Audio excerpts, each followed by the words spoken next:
Phoenix, Arizona, the Diamondbacks and the San Francisco Giants ready to go at it. And families making their way into the ballpark. Of course, it's a Sanderson Ford Sunday as the Diamondbacks and the Giants conclude this three-game series. A look at the wild card race. The Diamondbacks haven't lost any ground, but they've lost another date off the calendar. They're 4.5 behind now the Dodgers and the Cardinals, who are tied for that second wild card position. Hello again, everybody. I'm Greg Schulte. This is Joe Garagiola, and we welcome you to Diamondbacks baseball. Well, the Diamondbacks, it's been a struggle at home, Joe, but what would Yogi Berra say in this predicament? Yogi had the right thing, and I know he said this because a lot of the goofy things you see he didn't say. The writers and people make them up, but Yogi, and when he was manager of the Mets, when he looked like he wasn't going to win anything, and a writer asked him the question, he said, "It ain't over till it's over." And that's the way it is with our Diamondbacks. And I'll tell you another thing. They got two tough things going for them. I went through with the Pirates when we lost 112 games, Greg. I mean, they're trying to win for themselves because they're tired of hearing all the jibes and all the garbage you got to take. And then they want to knock off the first-place team. So they're trying a little bit too hard. If I'm begging and sound like I'm begging, I'm just saying this. It's like, you know, when I was in Pittsburgh, I go to barbershop. The guy said, "Man, the Pirates really stink."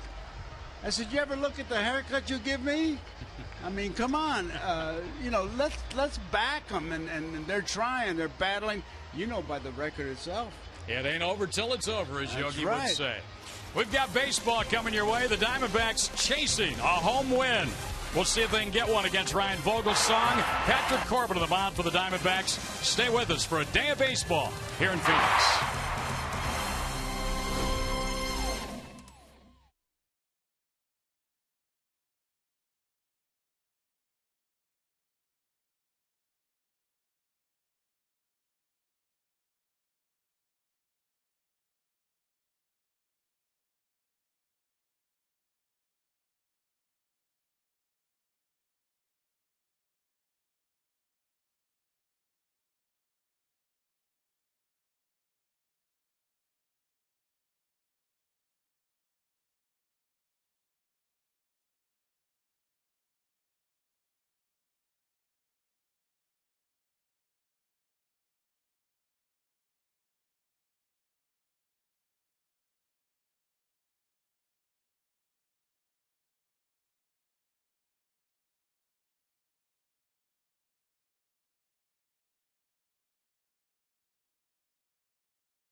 Afternoon, as they try and avert a 3-game sweep by the San Francisco Giants. This homestand started well for the Diamondbacks as they swept 2 from the Dodgers.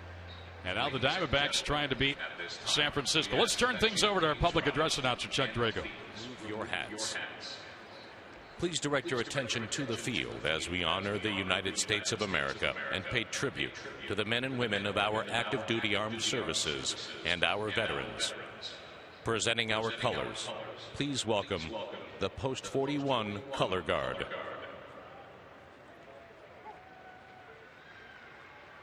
The Arizona Diamondbacks and the San Francisco Giants invite you to join in the singing of the Star Spangled Banner, performed by Erica Cardenas. Oh, say, can you see by the dawn's early light what so proudly we hailed at the twilight's last evening, whose broad stripes and bright stars through the perilous fight, oh, the ramparts we watched were so gallantly streaming, and the rockets red glare, the bombs bursting in air gave proof through the night that our flag was still there. Oh, say does that star-spangled banner yet wave o'er the land of the free and the home of the brave.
Arizona Diamondbacks baseball presented by Sanderson Ford.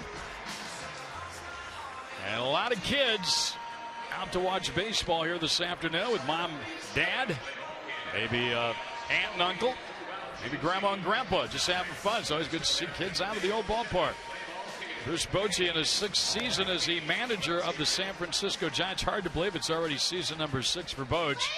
But he's guided this ball club into first place in a very heavy lead in the division. Let's take a look at his lineup. Pagan, Scudero, and Sandoval. Posey's been unbelievable this year on the cleanup spot. Pence, Arias, Belt at first base. Christian getting a start in left field. And Ryan Vogelsong pitching and batting 9th. And on the mound, the youngster Patrick Corbin, 5-7. And the ERA of 4.19, his third career start against the Giants. One of the 3 young rookies, all left-handers, Joe, in the starting rotation for the Arizona Diamondbacks. The youngest starting rotation in all of baseball these days. And he's got to be careful in his first inning. They score in the first inning, and he likes to throw a fastball as most pitchers do. There it was. Boy, do they score in that first inning. The Giants have scored 107 first inning runs this year. And what Pagan do last night? First inning, he tripled. Set a new franchise record. It's 13th of the year and scored in the very first inning. You will hear strikes called from Jim Joyce today. He's got the home plate, the umpire, and he barks them out. You know it's a strike when Jim Joyce is there. That's hit into left, pretty well struck. Back on it, Parr slides, can't get it, and it bounces over the wall for a ground rule double to start the day. I think one of the things that young Corbin's got to do is show him that curveball is off-speed pitch early so they know he's got it, because these guys kind of sit on that fastball and they know what to do when it comes. He didn't hit it real hard, but it jumped off his bat, and Parr really gave it a good chase and left. Thought he was going to get it. As on the outside part of the plate, he was able to pull it, so I don't think that was his best. Oh, he was too close to that fence because he tried to reach for it and just missed it. So the 33rd double of the year for Pagan. That fence is always intimidating, man. Yeah, even if it's your own home ballpark, you know where it is, and you're still a little shy when you get over there. Here's Scudero now, bunting. Corbin will field and flips to first. Sacrifice is good. Runner to third, one out. Now the Giants playing for an early run here, trying to get Vogelsong a lead. That play went 1-3. And that's a very confident San Francisco dugout these days. I'm not so sure Boch put the play on. I think Scudero did it on its own, which was pretty good because he had a chance to get a base hit if he bunts a little harder and gets it down a little closer to the second baseman. And he is third in the National League in hits on the year. So that's just unselfish baseball. For Scudero, it's his 9th sacrifice bunt. Here's Sandoval. And he pops one up. Not very deep in right. Pagan is at the bag, ready to tag. Up and under it, makes the catch. Here comes a throw in. He airmails it. Fortunately, Corbin was backing up. And Pagan hustles back to third base. Well, the pitcher's got one spot to be, and that's backing up the plate. And thank goodness Corbin was doing just that. Yeah, Upton really uncorked one, man. He let it all hang out. It was over everybody. He's got to hit the cutoff man. That ball just sails. No way the cutoff man had a play. And no way for Montero either. You see Corbin, he knows he's got to get that ball. When that ball was thrown, Montero, he just kind of turned around to see if Corbin was there. He knew it was well over his head. No, I tell you, catchers pray when they see a ball like that come. So no way he's going to get it. The Diamondbacks survive a little scare there, and now it's Corbin against Posey with that runner at third, but 2 men out in the inning.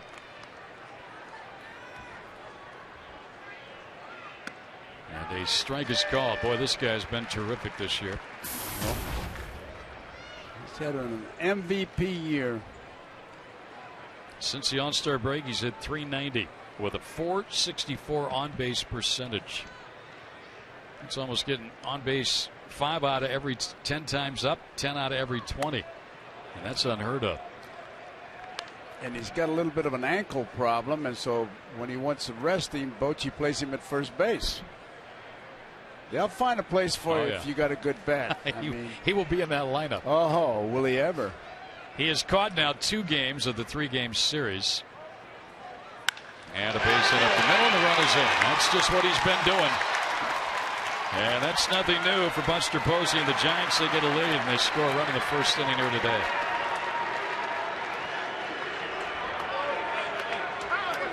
I know Pence has been swinging a hot bat, but it's almost, you really have to be careful. So careful with Posey. And that ball is just hand delivered. Well, not only that, I mean, when you got a guy like Pence hitting behind you who's hot, you really have a choice like the guy in the electric chair. What am I going to get, AC or DC? Regardless, you're going to get it. You got 2 pretty good hitters there. Here now is Pence, and one gets behind Montero and goes to the backstop. Posey will trot into second base. He may have been crossed up on that pitch. I'm going to have to wait for the official scoring. He doesn't go to the mound. Hit the ground, so it's a wild pitch, guaranteed. And now Pence with an RBI opportunity. Runner at second, 2 down.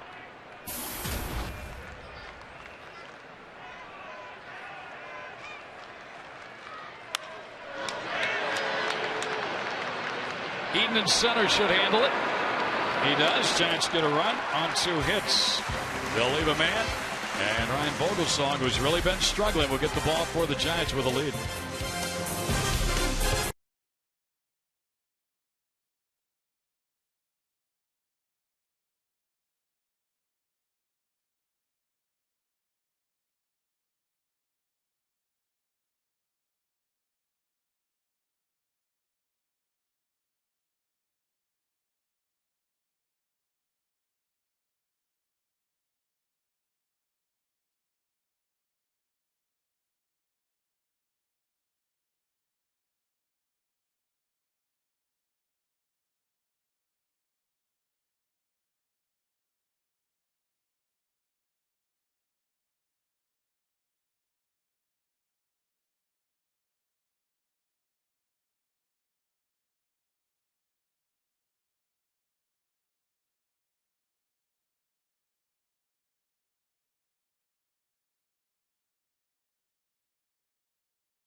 First inning run and take a lead.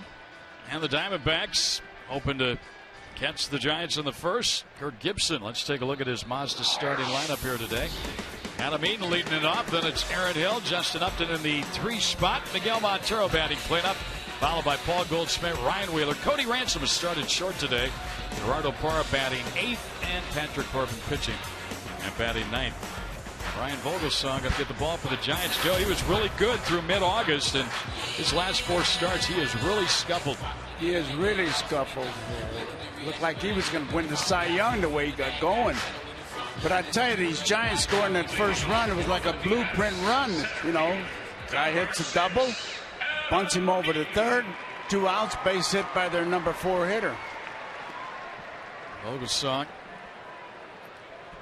He was leading the National League in ERA as late as August 12th, but his last 4 starts an ERA of almost 10, which has pushed that up to 3.40 on the year. And the long ball's been hurting him of late. 6 homers last 4 starts. Adam Eaton, who's hitless on the homestand, steps in. 0 for 13.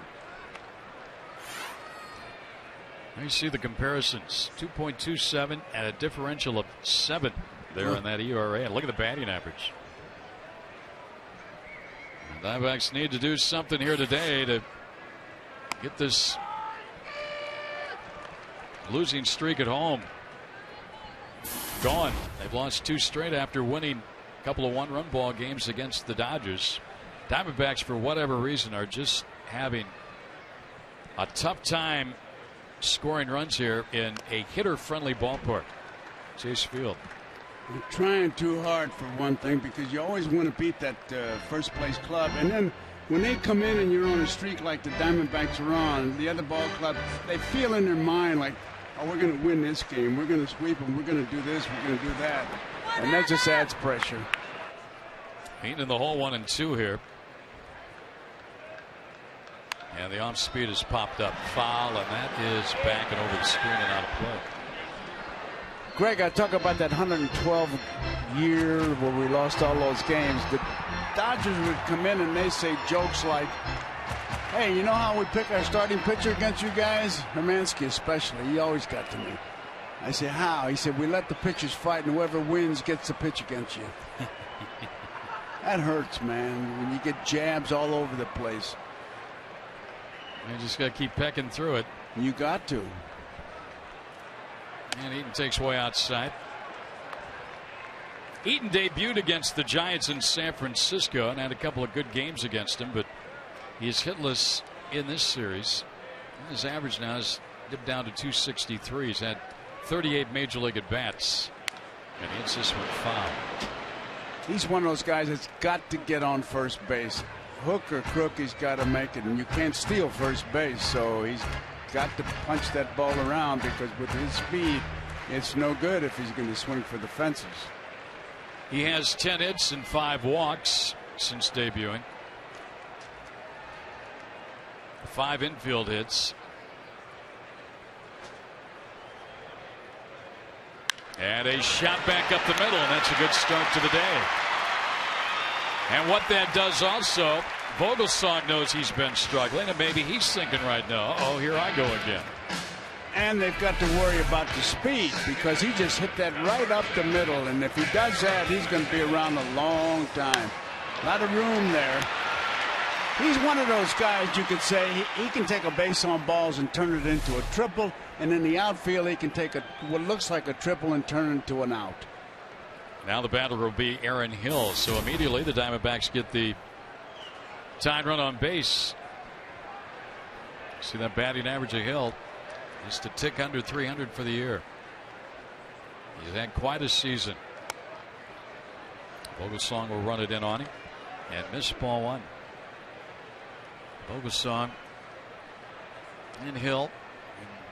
Hill's had some good numbers. I think 500 against him with a home run. Los D-backs today in honor of Hispanic Heritage Day here at the ballpark. Diamondbacks were in the unis. It's been a festive day here. Out before the ball game and inside the ballpark. There's those Los D-backs. Matty Williams, who played the alumni game. I talked to Matty and he says, yeah, I'm a little stiff today. Alumni game. It's an old timers game. What are they trying to do? Get fancy on us? Well, this organization is only 15 years old, so I guess they're not trying to figure. It's an old timers game. It's an excuse me swing foul by Hill. Let me tell you, Doug McGraw was right. After you're out of baseball about 5 years, you are a trivia question. Every time a Diamondback player hits a home run this season, Paul Domes will donate $150 to the Central Arizona Mountain Rescue Association. Well, it was a lot of fun last night. We'll say that. Boy, this is the pitch that managers like to put a play on, a hit and run play. 2 balls and a strike. See what happens. Holding. Hill took a strike, 2-2 now.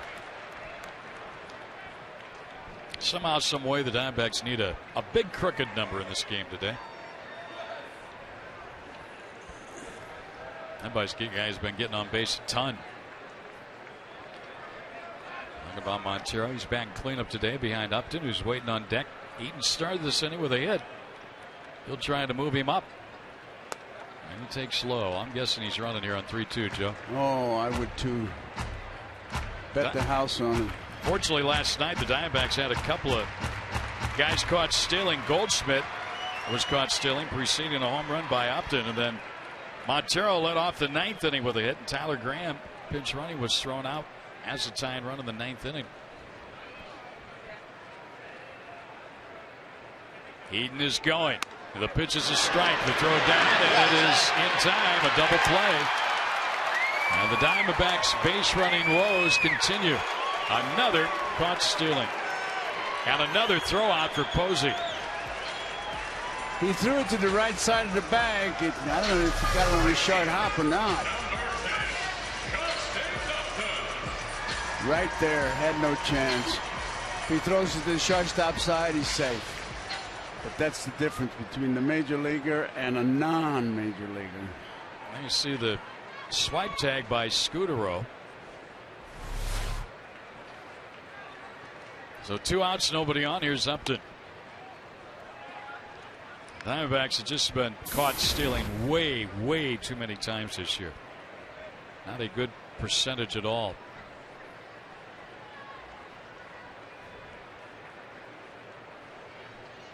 Boy, that takes a lot of steam out of things here early. Upton homered last night. 49, Joe. Most. Yeah, I know it, and everybody's complaining about it. And Gibson's got to take the brunt of it.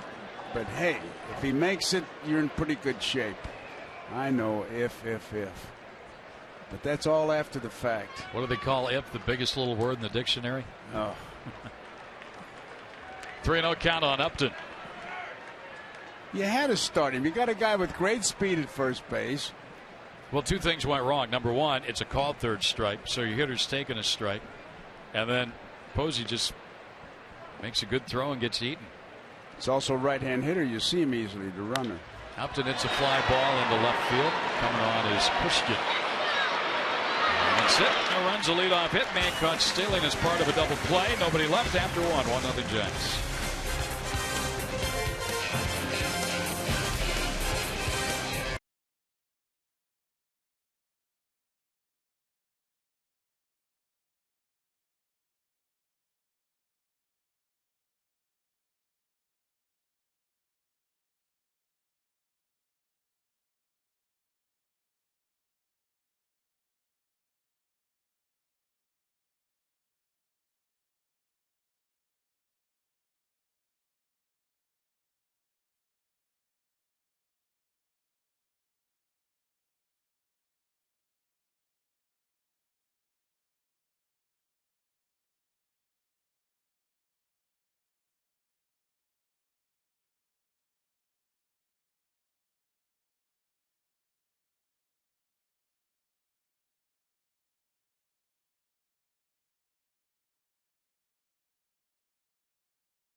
Nation's largest 4G network, AT&T, rethink possible. Back at Chase Field on a Sunday afternoon. Not a lot of baseball left in the season. After today, only 16 left for the Diamondbacks. They're still in the hunt. I know it's chasing a lot of teams, but they still have that shot, so they have to figure out a way to rebound, win this ball game, take care of business against the Padres. Hope they have a good road trip. That's just the way you have to look at it right now. And baseball's greatest philosopher, Yogi Berra, is still right. It ain't over till it's over. And a strike to Joaquin Arias as Jimmy Joyce barks it out. I like those umpires who give you that strike call emphatically. Boy, I had a long talk with him. What a hero he was. He saved a life here in this ballpark. I said to him, where did it happen? Right here. He said, my wife and I were coming into the ballpark. And he came in early that day. Yeah, and she collapsed. Unbelievable. Jim Joyce has had an interesting few years. There's a fly ball down the left field line, but it stays fair. It's trouble, and it will be a fair ball. Bounces against the. Well, actually, Parr got it before it hit the fence. But that's a double, just like the last inning started. This one off the bat of Joaquin Arias. Well, you keep getting that leadoff man on to start an inning with a double, and you're going to be in pretty good shape all day. He went down and got it. That was another ball that had a lot of hang time on it. Giants with a chance to score here. Brandon Belt will be the batter. Belt's bat is finally starting to come around the way the Giants were hoping it would.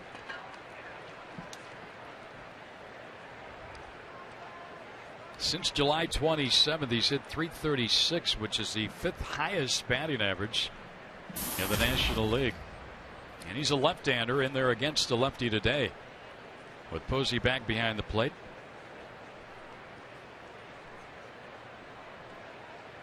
You know, coming into this series, a big swing and a miss, strike one. The Giants were licking their chops when they saw that the D-backs were starting 3 left-handed rookies, or 3 left-handers, period.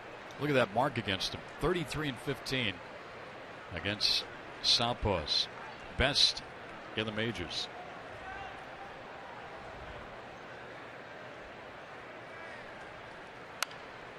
And Belt quickly behind 0-2.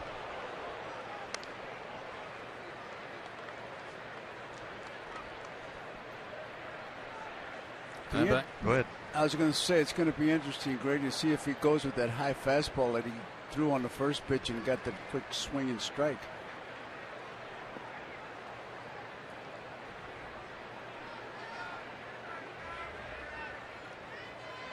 He wanted it up. He wanted it up, yeah, and I'm glad to see Montero staying down rather than standing up so early. Yeah, you don't like that, do you? No, we had a whole big thing about it. First of all, when you stand up like that, you're immediately telling the umpire it's not going to be a strike. Are you tipping off the hitter too? Aren't they feeling that? Well, yeah, but not a kid like that. I wouldn't worry about it. Might, but I wouldn't worry about that. Mr. Wayne, the count's gone even at 2-2. Catchers move around than they used to, I'll tell you that. Montero with the task these days. Miley is still a rookie, but he's had, 28 starts now, while Corbin and Skaggs, it's a work in progress for Montero, working with these 2 youngsters. Swing and a miss. He got it. Up a little bit. Belt swung through it. First strikeout for Corbin, 1 down. He got it inside. Even if he hits it, doesn't go anywhere. Watch this ball. He's not going to do anything. He was trying to foul it off, actually. But it was in a good spot. Usually you get a strikeout with a pitch that looks like a strike, but never is. But, hey, you're only 60 feet, 6 inches away from a pitcher who throws hard, so a little tough to make your decision and then change it. Justin Christian has played in the first 2 games of this series, but as a defensive replacement, he's getting a start in left field today. And he's only 6 for 51 in the season, but 2 runs batted in. And a strike. Arias at second base getting a pretty good lead off the bag. Well, the pitcher up next. If he sees the opportunity, he might try and swipe a bag.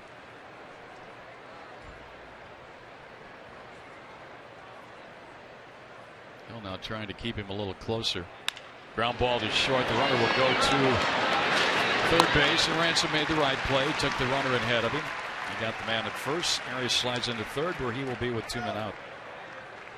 I think Arias was trying to bait a throw because he had a pretty good lead. Both the shortstop and second baseman were pretty far from the bag. Once he sees it hit the ground, he's going. It was behind him when the ball gets there. I just saw Cody. He didn't even look at him. He knew he had the shot at first. And the pitcher coming up next. Vogelsong is 4 for 48 on the year, and Arias at third with 2 down.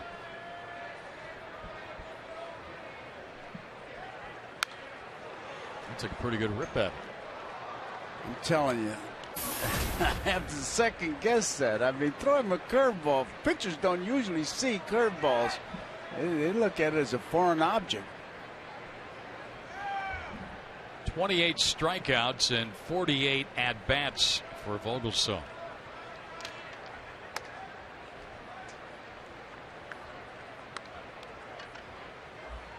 Right now, I'd throw him Uncle Charlie. And if he'd swing and miss, I'd double up on it.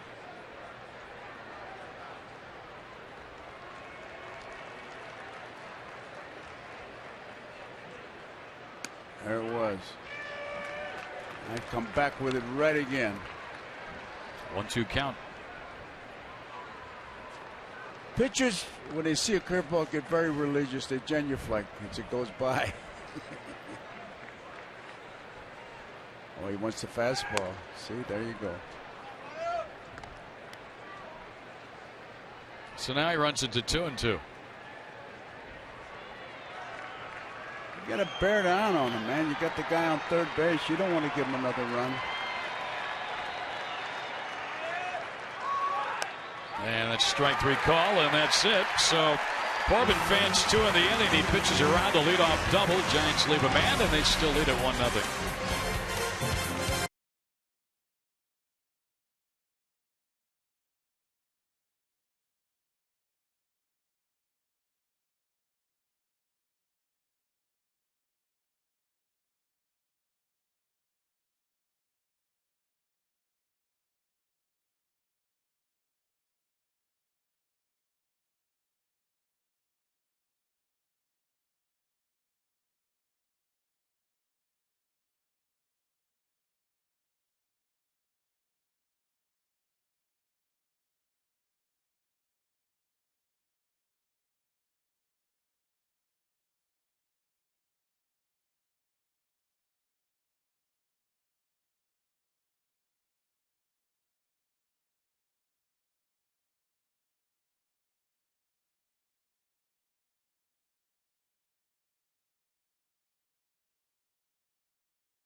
Brought to you in part by Mazda. We believe if it's not worth driving, it's not worth building. Gila River Casinos, proud partner of the Arizona Diamondbacks. Santan Hyundai. Stop into Earnhardt, Santan Hyundai, or visit them at santanhyundai.com. And that ain't no bull. What a great shot, huh? Downtown Phoenix, mountains in the background. Diamondbacks 2013 season tickets on sale now. And you can become a season ticket holder and enjoy all the benefits, including exclusive player access, early entry into Chase Field to watch batting practice, priority to purchase spring training tickets, and the opportunity to exchange or donate unused tickets. Become a season ticket holder today. Simply calling 602-462-4600 or log on to dbacks.com/tickets. A lot of young'uns out here today. They bring their gloves. That's what the Diamondback players really need right now is real fan support on the street, in the grocery, wherever. Here's Montero to lead it off, and Vogelsong gets ahead of it. Well, Miggy has really been playing well. Season numbers. He's reached base now 11 times in his last 12 plate appearances with 6 walks, a hit bat, and 4 hits. Tell you, that was a good sign that they made when they signed him in a long term, because catchers come at a premium. No bat, followed by Goldschmidt and then Wheeler in this inning. Another well-attended ball game here today. We're playing with the roof and the panels closed, but this series has drawn well. Almost 40,000 here last night. Over almost 32,000 for the ball game on Friday night. Diamondbacks have gone over 1.9 million on the year. And they still have, after today, 9 home games remaining on the schedule. Montero is swinging a miss, 2-2. I can't get over those numbers, over 1 million. Almost 2. We're closing in on 2. In 46 with the Cardinals, we won the pennant, the World Series, and we used to play some private games.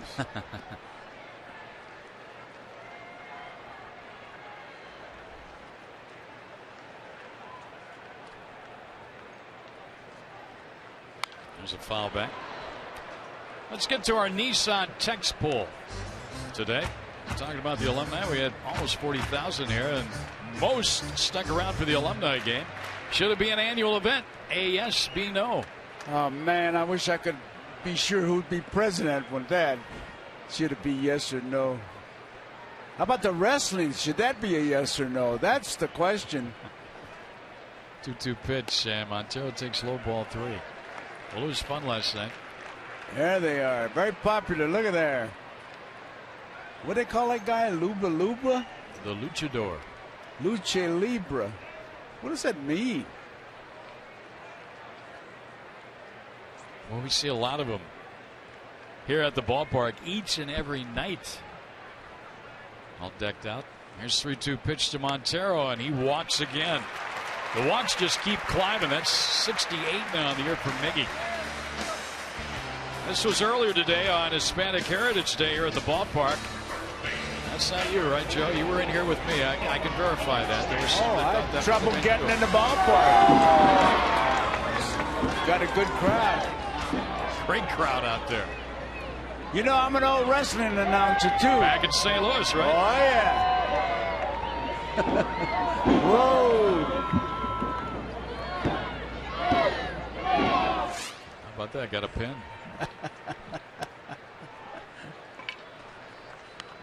Here is Goldschmidt, 1-0. Boy, this kid's going to be a star. You talk about a guy who prepares for a game. It's Paul Goldschmidt. Whether he's on offense or defense, no distractions. He's in the game. It's been a while since he's hit the long ball. August 16th, he's gone 86 at bats without a home run, but he's got 18 on the year, and he got to the 70 RBI total last night.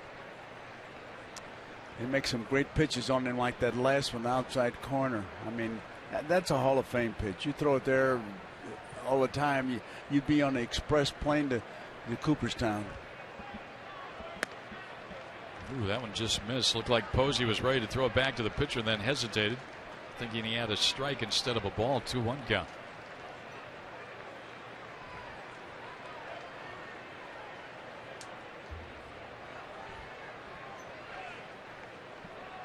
Diamondbacks now consecutive innings. They put the leadoff man on against Vogelsong.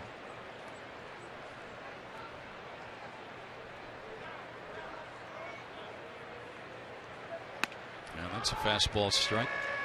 93, 92.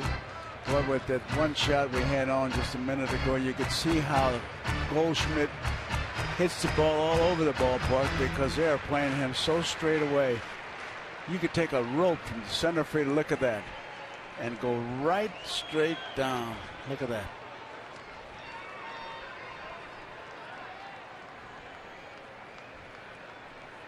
And a foul into the mitt of Posey for a strikeout. Second strikeout of the afternoon for Vogelsong, and one out of the inning.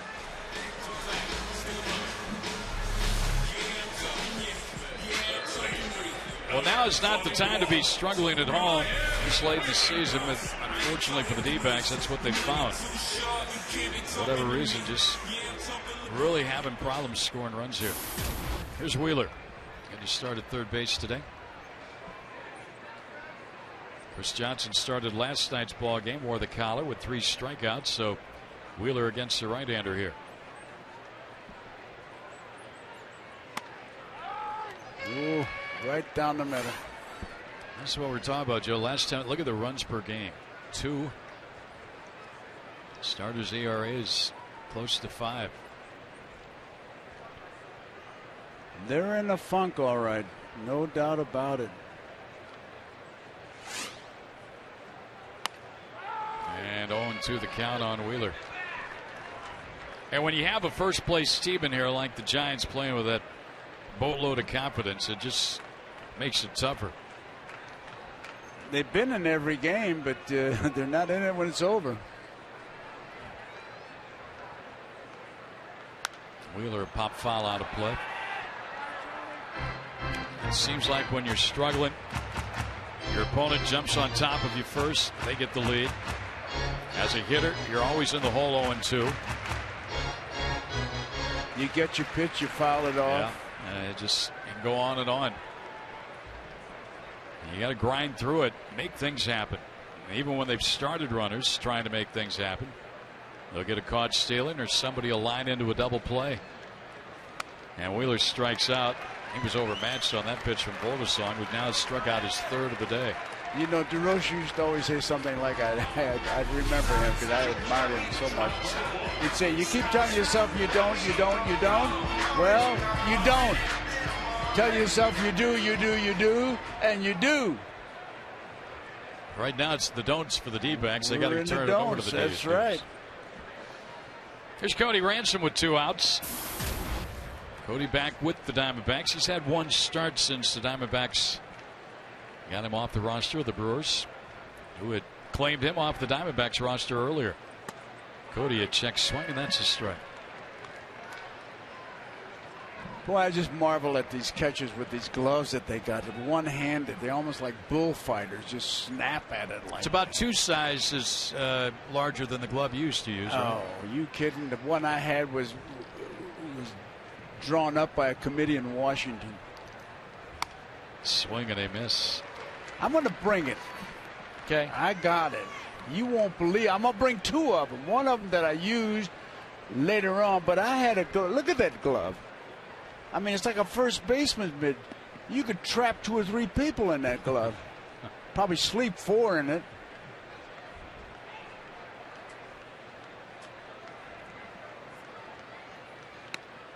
Just outside. It almost looks like the mitt is a little larger than Belt's first base mitt over there.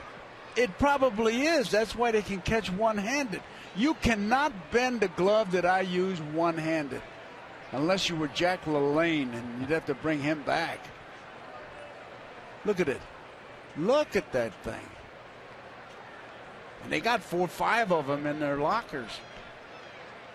And a strikeout. So Vogelsong, how about his inning? He walks Montero, then strikes out Goldschmidt, Wheeler, and Ransom swinging. He's fanned 4. 1-0 San Francisco.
Miller Lite. Visit local retailers. Text road trip to the Miller Taste Team at 620-620.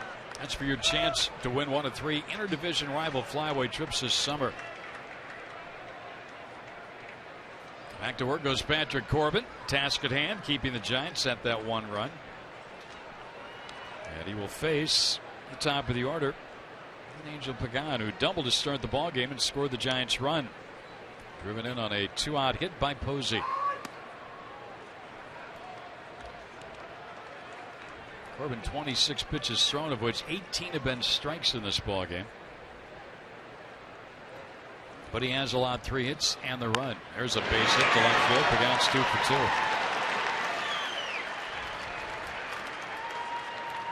2. So the leadoff man aboard for the Giants. And he runs. He has swiped 25 this year. Second baseman, Marco Scutaro. Here comes Marco Scutaro. He tried to beat out a bunt the last time and moved his man over.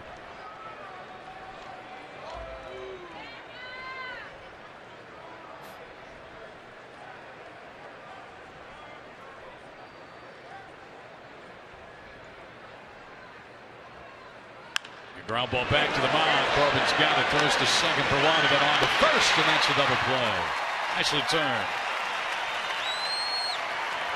That's what he needed. That's what the Diamondbacks needed right there, Joe. Exactly. And Giant fans are saying, why didn't he bunt like the last time? And we got him over and we scored a run and so forth.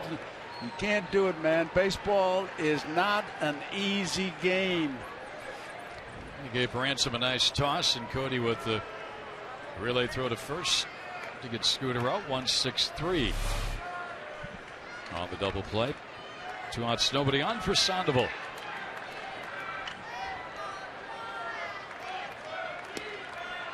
A strike. Day off here at the ballpark tomorrow, and then the Padres are in, starting a 3-game series beginning Tuesday night. Tuesday night, Wednesday night, Thursday afternoon's a day game. There's a ground ball foul. Diamondbacks right now struggling to stay ahead of San Diego in the division. They've crept within a game and a half of third place. Tell you, if I was ever managing a ball club, I'd cancel all the papers. In a streak like this, I'd take them mirrors down and everything. Don't do that anymore, do they? This ground ball is short. Hanson throws Sandoval out. Innings over rather routinely after that double play ball. Bottom of the third coming up. Parra will lead it off.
By a man, Paul Luna, who is the CEO and president of Helios Foundation, doing some great things in this community. Earlier today, honored with the 2012 Diamondbacks Hispanic Leadership Award. And, you know, we talked about what you do at the Helios Foundation, teaming up with the Diamondbacks to give out scholarships each and every year to deserving high school students here. A great program.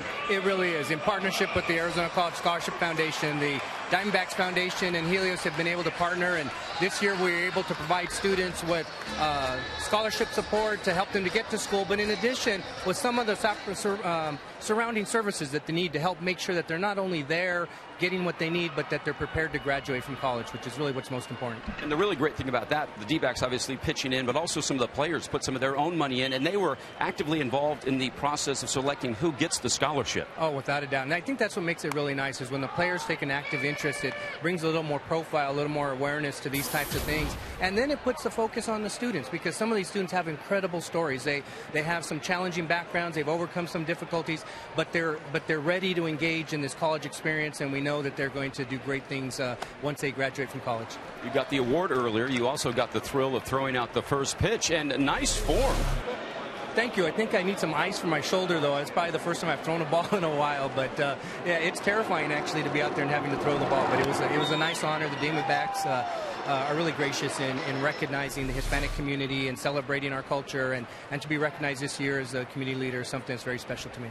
And finally, talking about the scholarship fund, how long is it going to go, and how much money is going to be given to local students to go to college? Well, the partnership is a multi-year partnership, and both the Diamondback Foundation and Helios Education Foundation have committed $500,000 to this effort. So this is going to be a multi-year effort. There's going to be cohorts of students kind of year after year, and I think we're going to be able to see in the future a number of these students kind of giving back to the community in a very special way. I had a chance to meet some of the first recipients. Shayna Oliphant is going to do big things. Paul, great program. Thanks for stopping by, and congratulations on the award today. Thank you so much. I really appreciate it. Guys, great stuff here in the community by the D-backs and by the Helios Foundation as well. Back to you. Indeed. Thank you very much. Ricardo Parra with a 2-ball, 2-strike count. You know what I wonder? What does Parra put his left hand up when he gets ready in the batter's box? Now watch him. There it goes. He's telling the umpire he's not ready, I guess, but Jim Joyce isn't doing anything about it.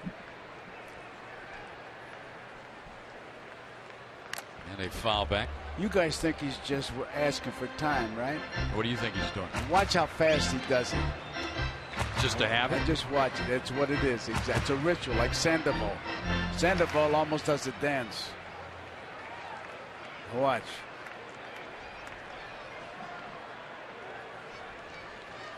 As soon as he gets his stance, right now. That took a long time. Must have taken all of 3 seconds. Didn't even take that. And a liner on a hop. Arias at first. One out. Parra in that bat might have tweaked something on his second swing. Watch here.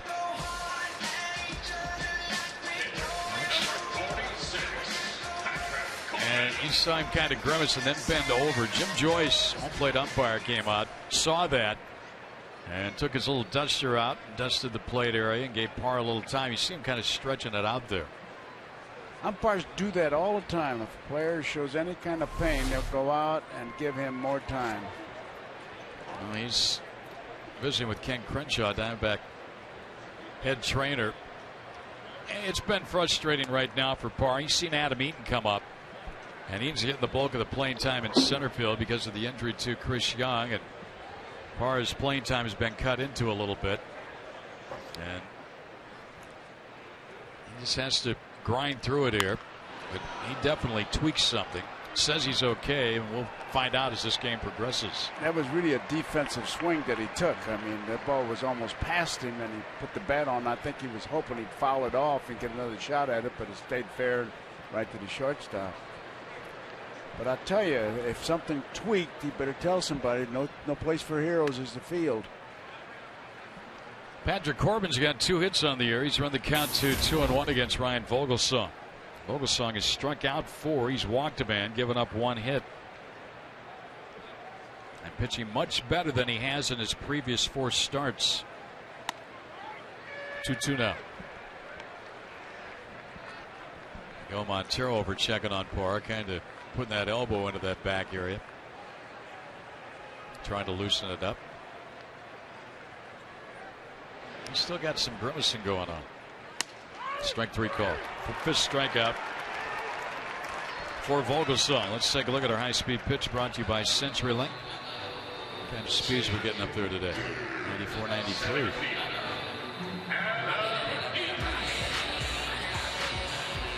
Well, first time through, Vogelsong dominates the lineup. Now we'll see what happens second time through.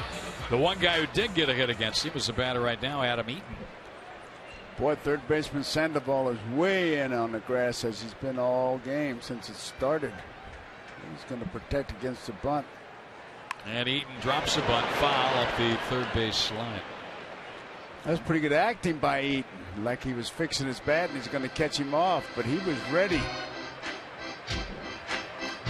Right back to the plate.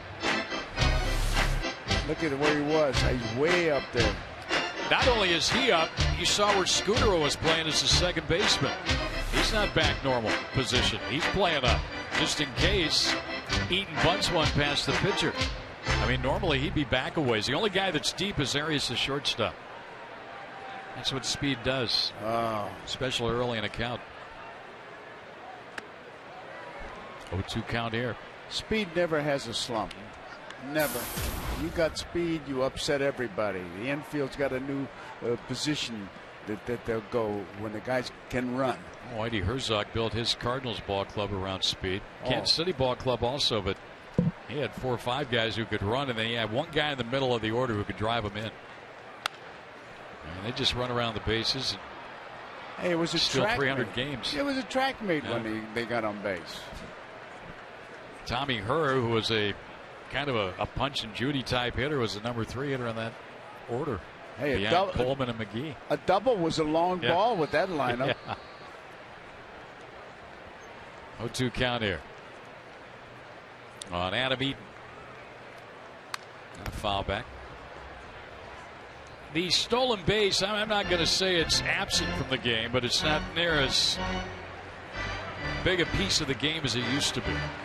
Well, Weaver hated it. Oh, yeah, it was a 3-run homer for him.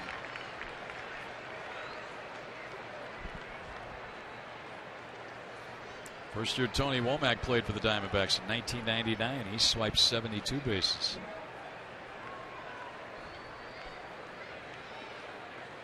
Oh, 2 is just a bit high from Vogelsong. Speed affects everybody. The pitcher's going to pitch a little more careful. The catcher's going to call for more fastballs to get a chance to throw somebody out. The infield shortens up. And that's before he even swings the bat. He could go up there with a ballpoint pen and get that result. 2-2 now on Eaton.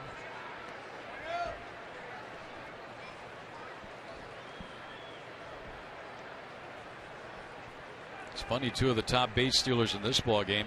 Paul Goldschmidt leads the Diamondbacks in stolen bases, and Brandon Belt has 11 steals, their first baseman.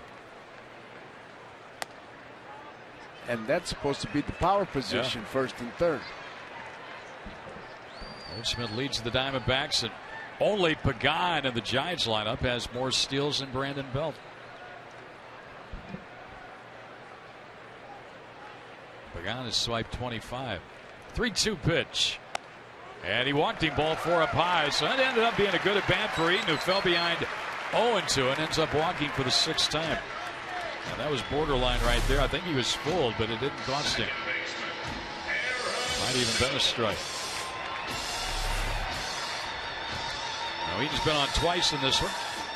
Second walk given up by the Giants right-hander.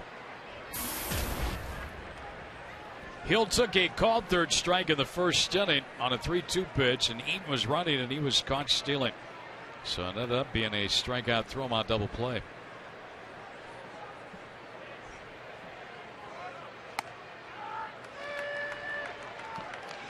Boy, he gave it a good fake at first base, Adam Eaton did.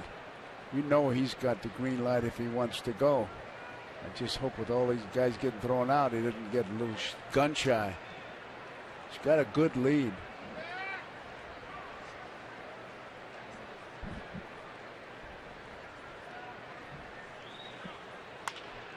Foul past third. You know, base runners have their own way. Lou Brock he used to count the rhythm, and that was the thing, the key, the rhythm of the delivery. Ken Boyer, who was a power hitter but a good base runner, he'd always say he wanted to be a body, his length, and an arm away, that if he fell down, he could still reach the base with his arm. So they figure it out.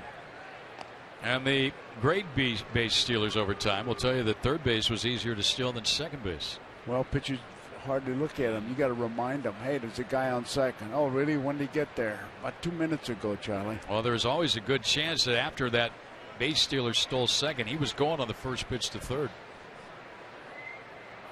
The element of surprise.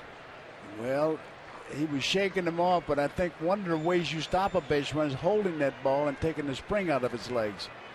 And the Diamondbacks have done a tremendous job on that the last couple of years. Ground ball back up the middle and on into center field. Eaton turns second to hang on there as Pagan was charging. We saw speed right there. Pagan charged that ball even a little harder. Absolutely. Because he knew Eaton was the base runner and might go to third. And I tell you, Eaton can really run those bases. I was hoping he'd go to third because he cuts it real short, especially at second base when he makes the turn. I mean, he doesn't lose his stride. Look at that. Began a good try, and the center fielder, wasn't that deep. Now they're going to change signs, but I doubt if they're stealing signs. Well, you know outfielders, too. They love to show off their arms if given the possibility. And Began, as he was charging that baseball, was looking in at Eaton, saying, okay, go ahead, try me. I want to try and throw you out at third. But Eaton held up. He's in scoring position with 2 out. I tell you, nobody disrupts a team more than a base stealer with great speed. He just shakes everybody up. So Hill 1 for 2 in the ball game. That gets Upton to the plate with 2 on and 2 men out. Diamondbacks need a big hit here. They need something to energize themselves. Ball went outside. Now, if this was last year, what do you think would happen? Upton probably hit a 3-run homer or hit a gapper somewhere. It'd be a triple. They get a couple of runs. But this is 2012, and it hasn't gone to the way 2011 did. But they're not going to take the bat out of his hands, I'll tell you that. It's up to him. Stay at second, stay at first, and let him swing. And he hits one to center, pretty well struck. Back looking up, Began, and it's off the top of the wall. 2 runs will score, and Upton's got a 2-run double, and he gives the Diamondbacks a lead. He almost got it out of here and hit the overhand, or just under the overhang. How about that for a 2-out rally? Walk, hit, and blast.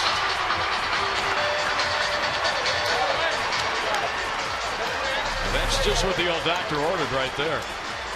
Outside part of the plate, he didn't try to pull it. He really crushes it off the overhang.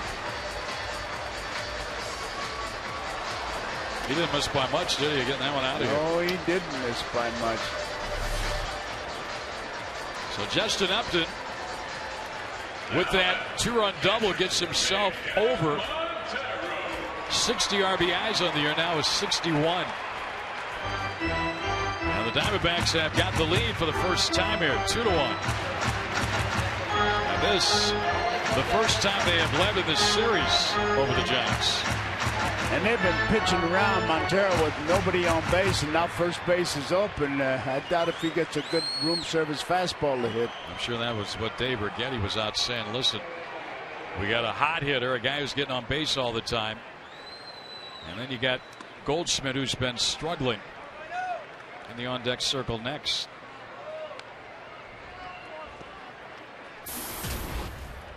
Montero's on-base percentage now is just under 400 on the year. They're hoping he would widen the strike zone, Montero, and swing at a bad ball. Maybe he hasn't been doing that, though. No, he hasn't. He's really disciplined himself to where he swings at strikes, and let's hope that continues. I talked to him about that before the ball game, and he said, yeah, he says, you know, I want to swing the bat. He does here. That's a soft fly ball that Arias is going to go out and make the catch on to retire the side. But Upton comes through in the clutch with 2 men out, delivers a 2-run double. And he gives Patrick Corbin of the Diamondbacks a lead as we head to the 4th inning here at Chase.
2-1. They're playing the Giants. Fun times as always out at the RamTrucks.tv pool.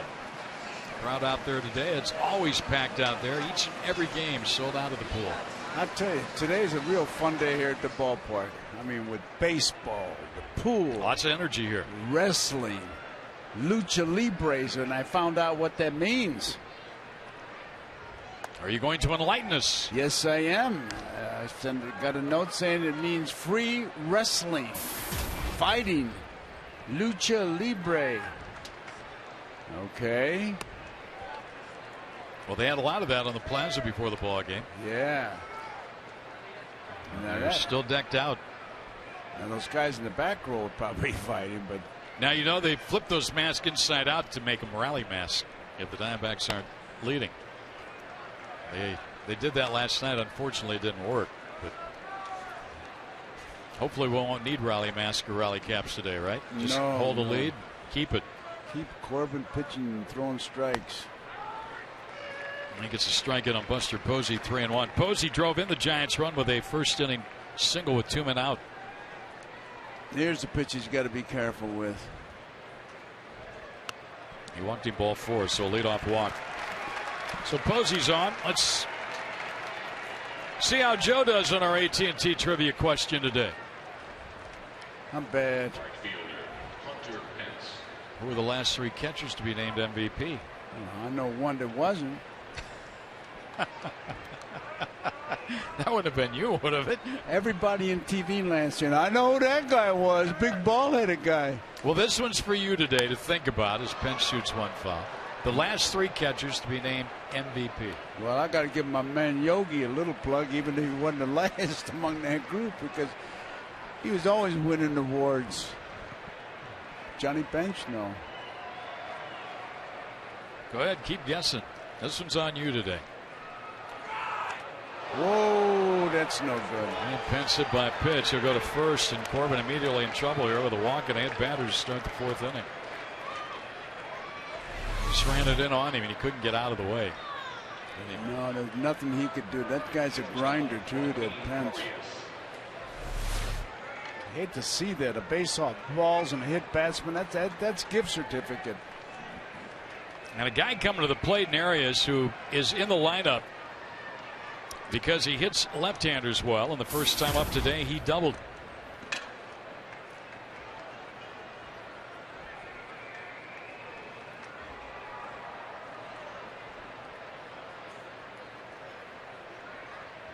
And he hits one down to third. Wheeler's got it. Goes to second for 1 on to first. Double play. Second dialed up by Corbin. Runner will be at third with 2 men out.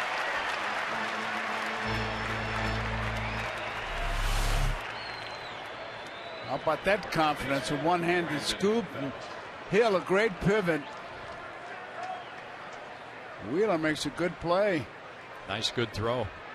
Right at the bag for Hill, who had their runner barreling in on him. Oh, yeah, man.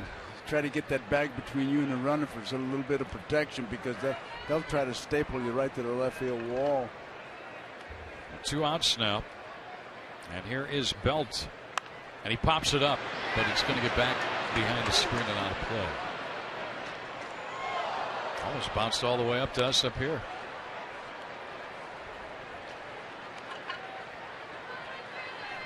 So Patrick Corbin got a double play in the 3rd inning, and he's dialed one up here in the 4th inning. And that young fan got a free baseball. Courtesy of that gentleman. That's very nice. That made her day. Pretty young lady. Ground ball down to first, and it sticks by Goldsmith. Down the line, time run is in. And into second base is Belt. The Giants have tied it here with 2 men out. That's their second run of this ball game with 2 men out against Corbin. I don't know if Goldie stumbled or whatever going after this ball. He was off balance.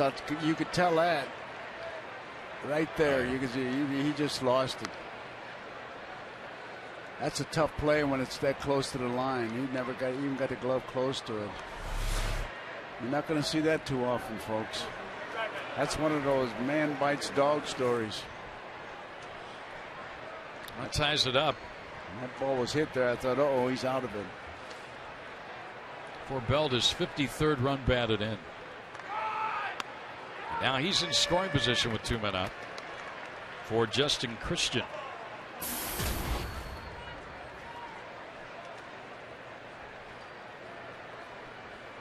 So it was a short-lived lead for the Diamondbacks.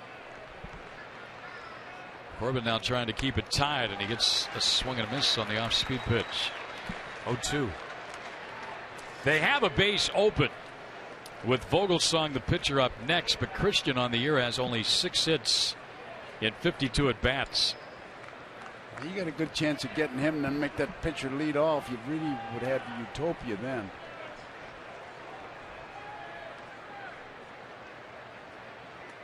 Ball into the dirt, blocked by Montero. You know what upsets a team? This inning started with, as I said, gift certificates, a walk and hit batsman. And the ball getting by Goldschmidt is part of the game. Base on balls, hit batsman, not. Diamondbacks and Kirk Gibson aren't real big believers also in the intentional walk. They've given up only 14 on the year. Giants pitchers have given up 36. 1-2 count on the number 8 hitter. And a foul out of play. I tell you, I'm a big believer in that myself, because some managers use that intentional walk so much. So you're not a big believer in the intentional walk? No. Sometimes it looks like they got 2 infields out there. They're putting guys on base. You pitch around him, yeah, but I mean, don't just lob it up there out way where a guy can't even swing at it. Parr should handle this. Excuse me, Eaton should handle this. He does. That'll end the inning. And the Giants settle for the 1 run, but that 1 run was a walk that came in to score the 2-out double by Belt. Tie game.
Arizona Diamondbacks baseball presented by Sanderson Ford. A Sanderson Ford Sunday. And a lot of kiddies here having fun, enjoying the ball game. Cotton candy, popcorn, you name it. Getting those hands good and sticky. Diamondback fans, visit your local UPS stores. Donate a new book. Receive tickets to the upcoming D-backs Padres series, September 18th through the 20th. All donations received will be matched dollar for dollar by the Arizona Diamondbacks Foundation. Will benefit the Toys for Tots literacy program presented by the UPS stores. D-backs will also collect books during the game September 16th at the Community Clubhouse. Well, the Giants just battled back to tie it. Now the Diamondbacks will have to try and get the lead back. And they'll have 5, 6, and 7 in the order. Goldschmidt, Wheeler, and Ransom against Ryan Vogelsong.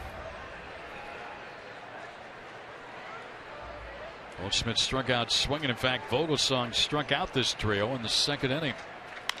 Ground ball hit to short. Arias waits for it and hits it. That's costing him. Arias made an error in last night's ball game. He makes one here. That was a routine play right there. About a 15 hopper. Nothing but a clean error. That's a major league error right there. You know, it took a little hop on him there, but he still had time to adjust. Didn't do so.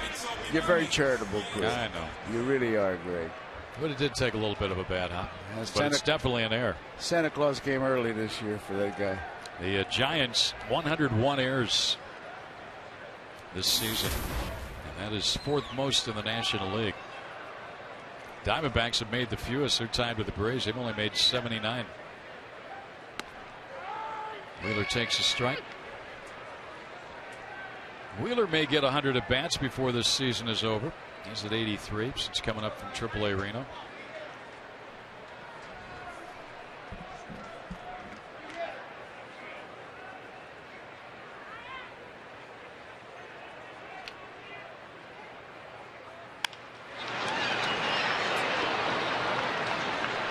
Boy, there was a good shot.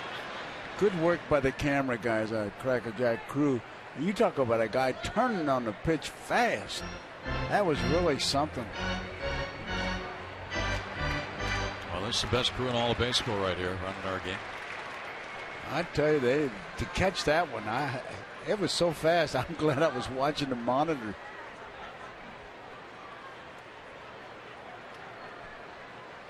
Wheeler now trying to protect the plate. No balls, 2 strikes after an error start of the inning.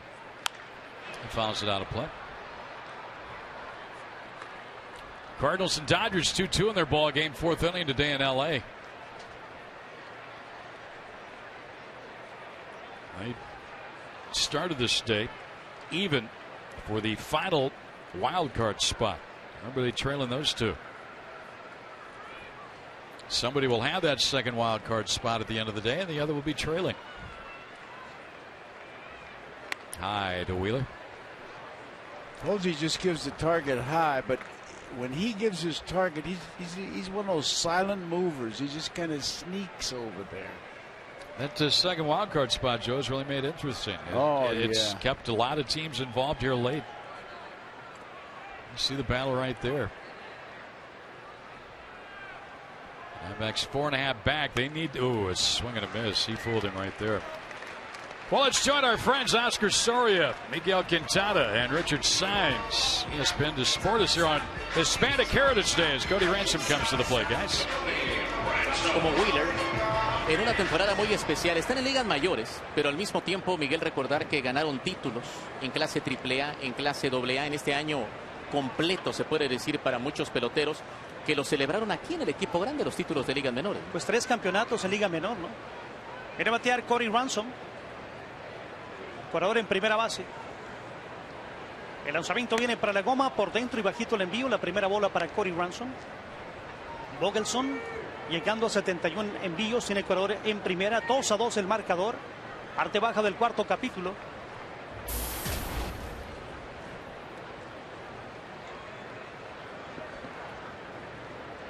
De lado está Vogelson, tiene corredor en primera, que es un corredor veloz, pero como han sacado tanta gente, no creo que lo manden, ¿eh? No. Yo creo que no. Yo creo que la indicación es de plano, aguántate ahí en primera base. Y es un equipo que permite muchas bases robadas, que son los Gigantes. 109 bases le han robado. Es el duelo entre el equipo que permite muchos robos contra el equipo que lo atrapan mucho también, porque lo han atrapado mucho a los Diamondbacks en intento de robo. Es uno de los más veloces por el equipo de los Arizona Diamondbacks.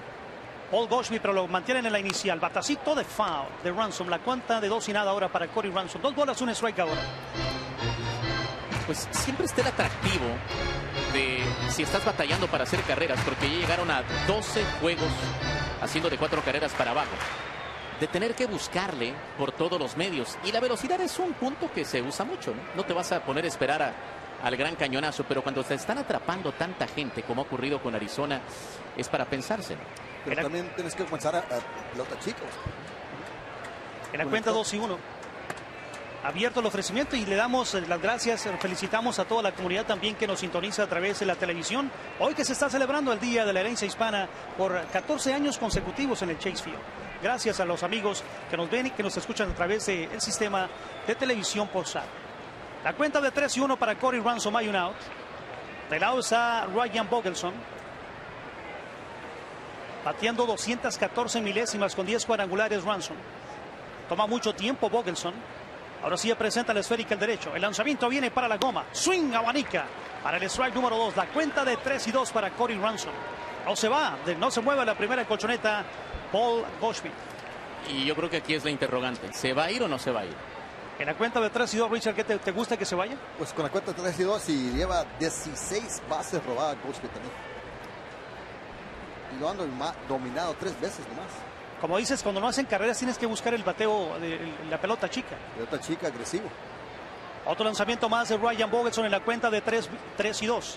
Se impulsa el pitcher, lanzamiento viene para el goma, batazo sólido al central. La pelota va hacia atrás contra la banda. Está picando, viene el corredor por tercera. Lo van a detener en la tercera colchoneta con doblete. Cory Ransom pegó doblete al jardín central y se quedó en la tercera colchoneta Paul Goldschmidt. Ni hablar, tienes que jugar también, y yo creo que va a pasar así, conservador. Por lo menos mientras el juego esté cerrado, no puedes estar perdiendo tantos corredores, porque pues a poco no, si mandan Mateo y corrido no anota tranquilamente.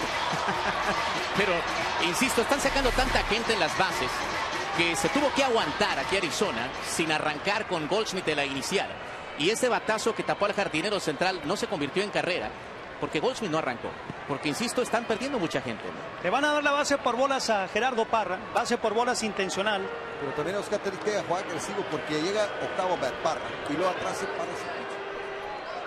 Well, our thanks to ESPN Deportes and Oscar Soria, Miguel Quintana, and Richard Saenz, and they got a rally going here. A double by Cory Ransom.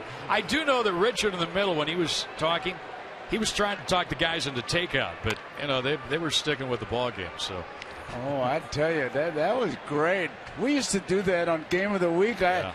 That, and we did it when we were in Montreal in French. Yeah. I tell you, on that double by Cory Ransom, they kept right up with it. They were going faster than the ball.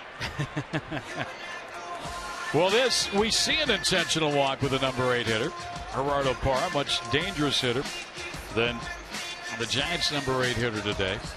Hey, Greg, while I got that meeting, I got a chance to tell you. You remember Jean-Pierre Roy was a pitcher. He did the French broadcast, and we had a knuckleball pitcher working, and he kept calling it Le Papillon. And I finally found out that was the knuckleball. And I thought, man, isn't that great? If you struck out and went home, you said, well, I struck out on a Papillon, it wouldn't feel so bad because knuckleball's an ugly word. Butterfly. Papillon, that's right. Oh, that was great. Oh, that Spanish broadcast.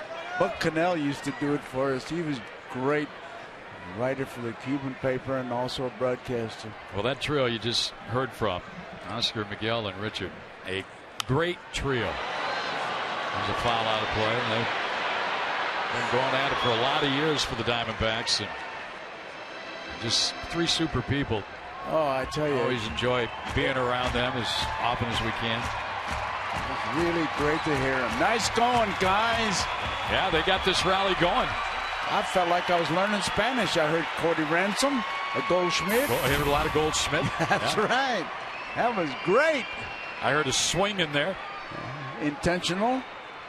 Oh, yeah, that was good. And it's got the middle infielders back, the corner infielders, including Belt, up on the grass.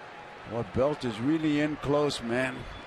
Where he is right now, that's a dentist's delight.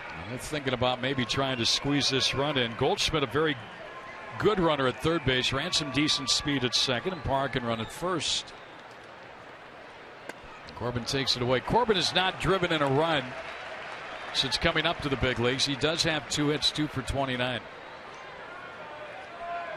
He's got a chance. It's in his own hands here to get the Diamondbacks the lead back. Well, Williams really giving a bunch of signs.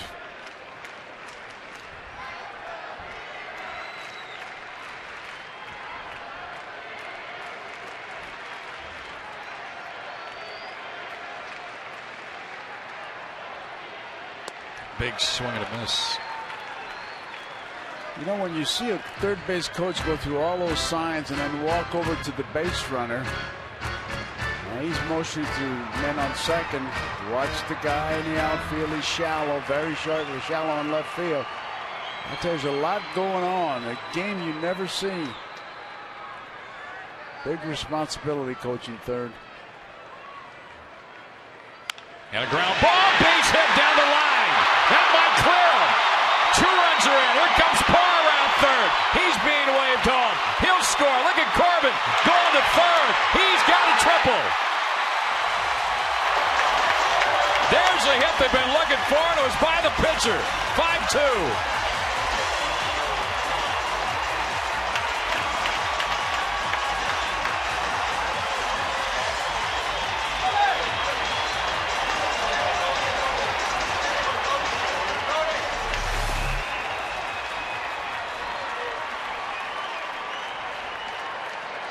No chance to make that play. That ball was inside. Obviously a mistake pitch by Vogelsong.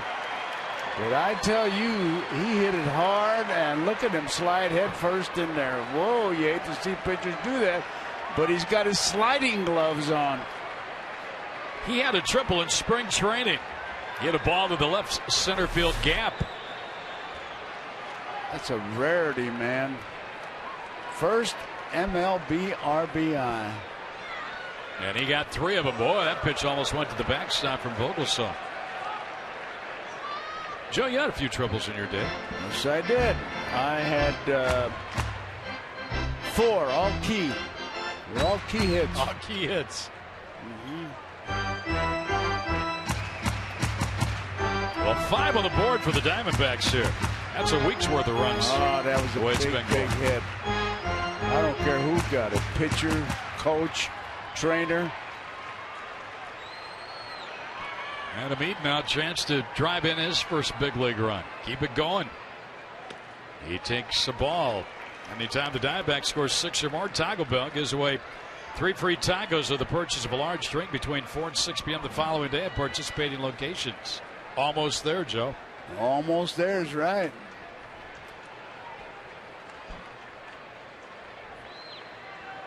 Into the dirt. Vogelsong does not look like the same pitcher these days that he was through mid-August. Boy, nothing hurts another pitcher like what you just saw. The pitcher hits a triple and give the other ball club the lead. Whoa. St. Luke's is up. The right-hander starting to loosen for Bruce Bochy. And Eaton walks, so he's on base for the 3rd time, his 2nd walk. And Boch is coming out, and that's going to be it, I think, for Vogelsong. Yep. Oh, he's going to make a move. He's got a good bullpen. He's going to use it. And the question continues about Ryan Vogelsong. What has happened? 5 consecutive starts now where he has been rocked. And Ayers started this inning. A triple by the opposing pitcher, Patrick Corbin. And he leaves. The bullpen takes over. The Diamondbacks have taken a 5-2 lead here in the 4th.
Answer. It's been a struggle for a month for him. He's out of this ball game after 3 1/3 innings, giving up 5 hits, 5 runs thus far. He's responsible for the 2 on base. And Shane Lukes is on, making his 17th appearance. Pretty good opponent's batting average for the opposition there, hitting .326 against this righty. And Aaron Hill's a hitter. There's a fake look to third and a look over to first. Somebody said they're going to ban that play next year. Is Talking that right? about it. I tell you, have you ever seen it work? No, never. It's a high school play. Bad high school too. There's a ground ball. It's fair down the line and left by Hill. Look at Eaton fly. Look at Waco. It's a big inning. It's 5 on the board and taco time at Chase. 7-2. And Bruce Bochy going to go and argue with James Hoy about that being a fair ball. He didn't think it was.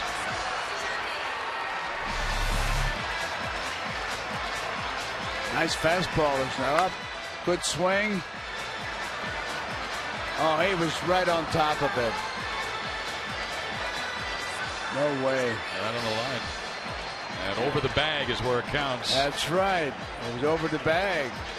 And I tell you, I was watching Eaton run. If you ever come to the ballpark, and you should, watch that kid run. When he cuts the bases, I mean, he has put a lot of work into that because he saved steps. I mean, he was on high octane. I don't care what the gas price is. He was using it. How about this, Joey? 5-run inning for the D-backs here in the 4th. And we mentioned taco time. Anytime the Diamondbacks score 6 or more, they give away 3 free tacos at Taco Bell with the purchase of a large drink between 4 and 6 p.m. the following day. Participating locations. A 7-2 D-backs lead.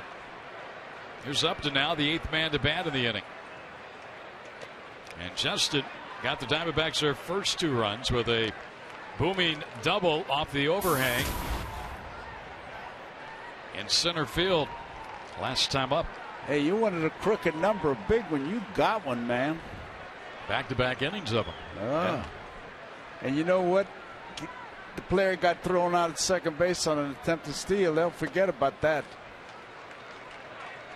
Well, Corbin, the pitcher, a triple to drive in. The base is loaded. He drove in 3, and then after a walk to Eaton, Aaron Hill. 2 more runs batted in. I tell you, He's got 69 now on the year. That base hit that Corbin got is the ones that are going to haunt Vogelsong. Way outside. Luke's having trouble here. He's already given up a 2-run double, and he hasn't gotten the ball over the plate against Justin Upton. 7 runs against Vogelsong, 6 of which were earned.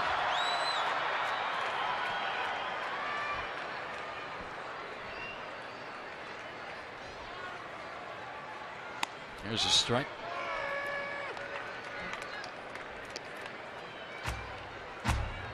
Like the way that James Joyce, you said it before, booms it out. Or Dutch Renner. He could really boom it out. How about Al Barley? Yeah.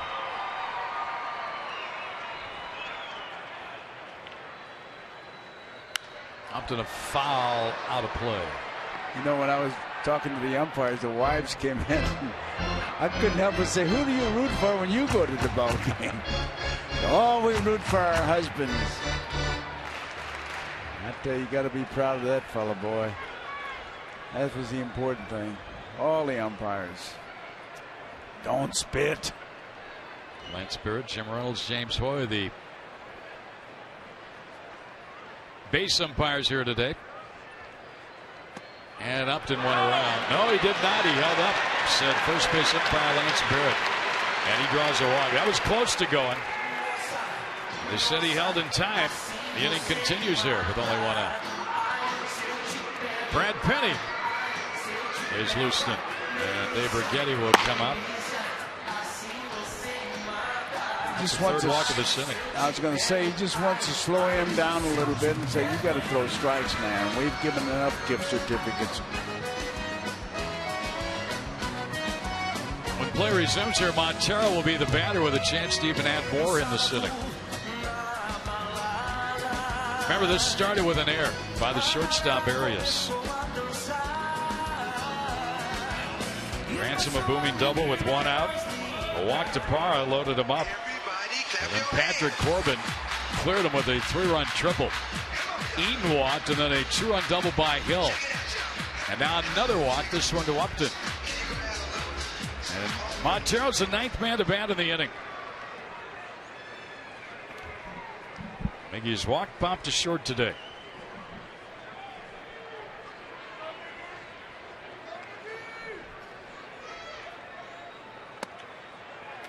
Ball one. Montero's still with an outside shot at 100 RBIs. He'll have to go some with this ball game and 16 more left, but he's at 82. I mean, he gets a few blasts in these type situations. He can pick up runs batted in a hurry. He fouls that one down the left field line with a nice easy swing on it. Well, the Diamondbacks have been having so many problems scoring runs over their previous 5 games, averaging 2 per game. Look at today, a big 7 on the board, and we're not even halfway through this one yet.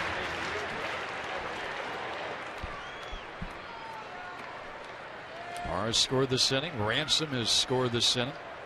And that guy, the pitcher, Patrick Corbin, has scored, and he's driven in 3 in the inning. It's out of play. I know I'm a little older than most of these guys, but when I see guys like Corbin, that young face, I wonder if when he comes to the ballpark, he's got to show his ID. They card him to let him in. Look at that. Well, again, Joe, it's the youngest pitching staff in baseball these days. They're all young looking. Oh. Skaggs, Miley. Again, it's a cool day here. Hoodie is on. Bell one play at first. Thought about going to second. Takes you out at first to get Montero.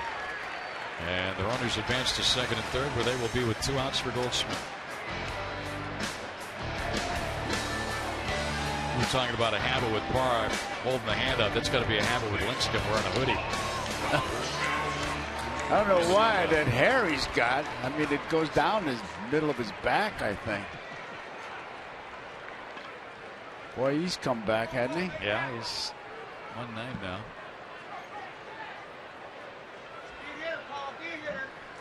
And now is Goldschmidt. He's got a chance to get a couple home here with 2 down. He started this inning reaching on an error. Boy, they really eat up that outside corner on Goldschmidt. They don't want to come inside unless they come way in. Up until this series, he's had a lot of career success against the Giants. He's 2 for 10 in this series. And he just missed on that one. It was in on him, and he pops it up into left. And Christian has it on the side retired. But the Diamondbacks get 5. 3 on this hit by the pitcher, Patrick Corbin, a triple. And he went head first into the bag at third. Diamondbacks now up 7-2.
Well, a big 5-run fourth inning for the D-backs. And they've scored 7 now over the last 2 innings to take a 7-2 lead over San Francisco.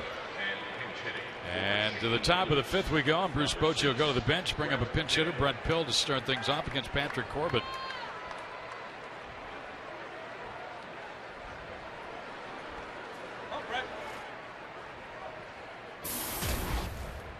Diamondbacks in their 4 previous games on this homestand had scored 8 total runs. Going 2-2, but they're leading today 7-2. Corbin misses outside to Pill. Ground ball down to third. Wheeler's got it. Fair ground. Long throw across. Good one. 1 out. Nice way to start here for Corbin in the 5th inning, hitting the pinch hitter.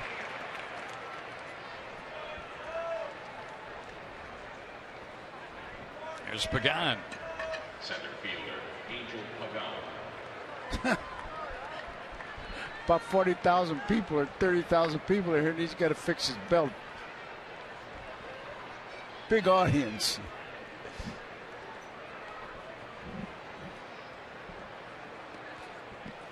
Pagan's been on twice against Corbin. They've got a game out this time. And just trying down the line, out number 2. 2 up, 2 down here in the 5th. Very fast work for Corbin. And that's what he wants. He wants to get his team back in the dugout and get some more offense going. Work on his uniform. It's dusty. Pitchers don't usually get dusty by making headfirst slides. I remember late Irma Bombeck one time saying, "Joe, I don't root for baseball." I said, "Why not?" She said, "Why would I root for people who spit and scratch all day?" She was a funny lady. Marcos Scudero.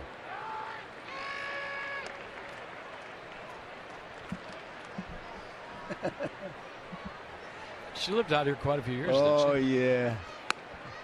Oh, man, we had some good ones out here. Bill Keane, Irma, and, of course, Parker Schultz and Santa Rosa. All the same kind of breed. Good, clean jokes. Hugh Downs still make his home out here? Oh, yeah, he was here. In fact, I had dinner with him not too long ago. He's amazing. 2-2 count on Scudero, who is 0 for 1 with a sacrifice bunt.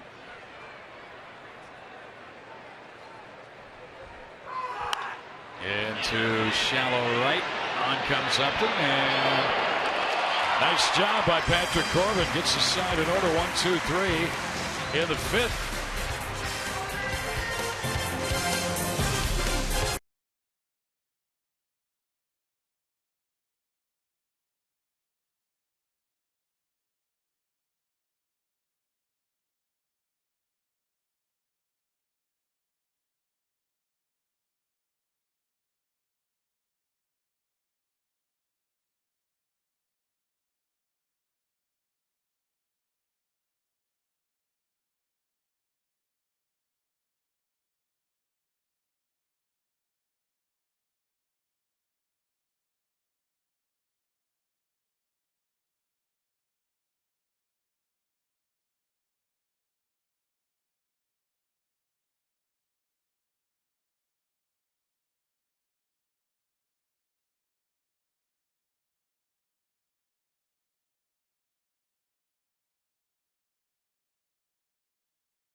Diamondbacks leading the Giants by a score of 7-2. That man, Kirk Gibson, providing us with our Geico quote of the game, talking about the Reno Aces winning the PCL championship. Winning is important when you're trying to develop people.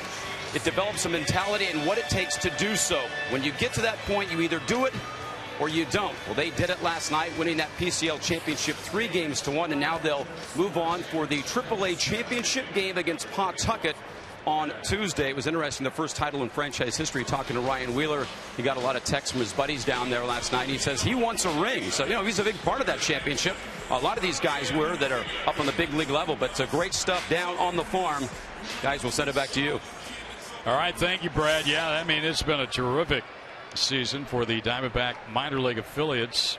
Evan Tyer's got to be very pleased with what's going on down on the farm, Joe. I mean, as many titles, Mobile and Missoula.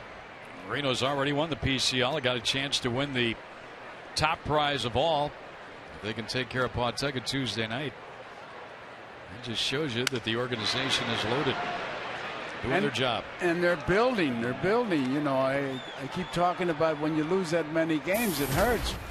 Pittsburgh, we lost 112, yes, but in 1960, they won the World Series. Yankees.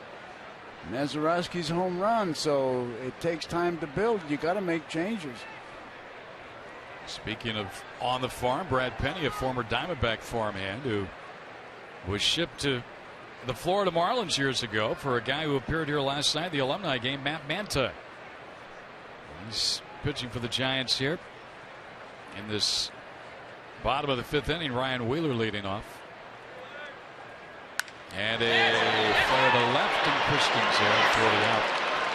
One down. But again, congratulations to Mike Bell, the Diamondbacks Director of Player Development, Ray Montgomery, the Director of Scouting, Ryan Isaac, Quentin McCracken, and many, many more. What that minor league organization has done, our key to the game. It ain't over until it's over, Joe. It's Yogi. I tell you, as a kid, he was our mojo. He was our lucky guy. We'd buy a raffle ticket and say, yo, you buy it. We'll win if you buy it.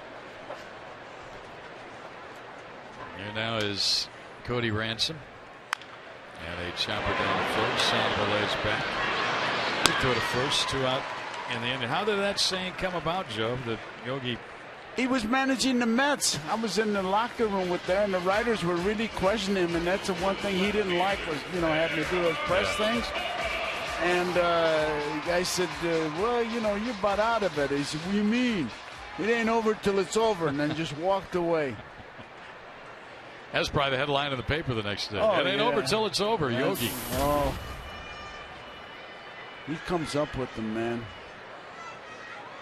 So 2 quick outs here for Penny, and this is Parra. It was funny, I was walking out with several of the alumni players last night to the field. And they passed by the Giants clubhouse. That hits Penny.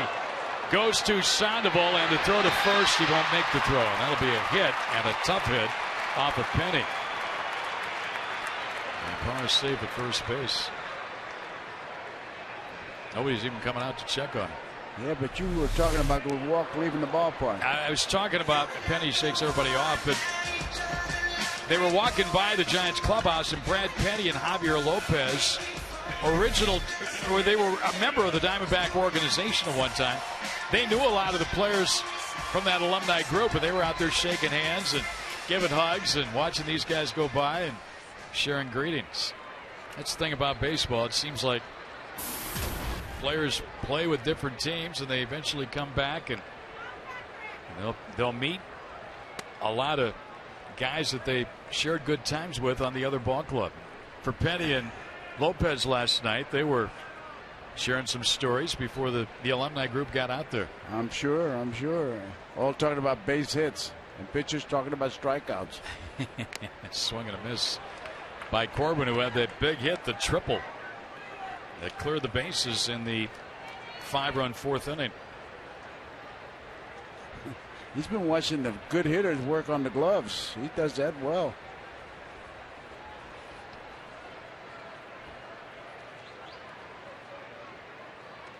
And a Tapper foul up the third base line. That's our Chaz Roberts air conditioning cool play of the game. Down into the corner. Look at that out in the third. Those pitchers like it, don't they? Oh, they love it. Standing O from the other pitchers. Well, they know the pressure's on them now the next time they pitch. That's right. 1-2 count on Patrick. And a swing and a miss, and the inning's over. No runs, a hit, a man left. Diamondbacks have now left 5, but they lead it 5-5.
Nominate an everyday hero at valleychevy.com or facebook.com/Valley Chevy.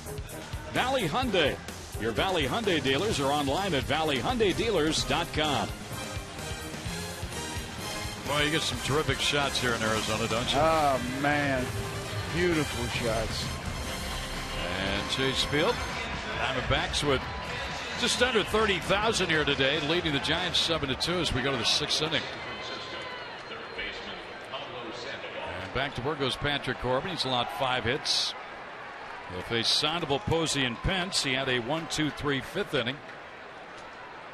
Sandoval's 0 for 2. Posey is 2 for 2. Pence is 0 for 1 with a hit by pitch.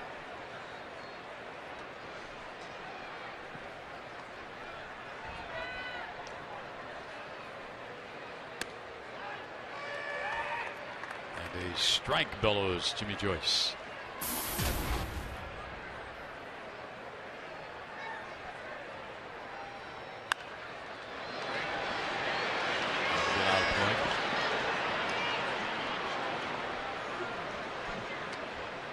Corbin's got ahead of him 0-2.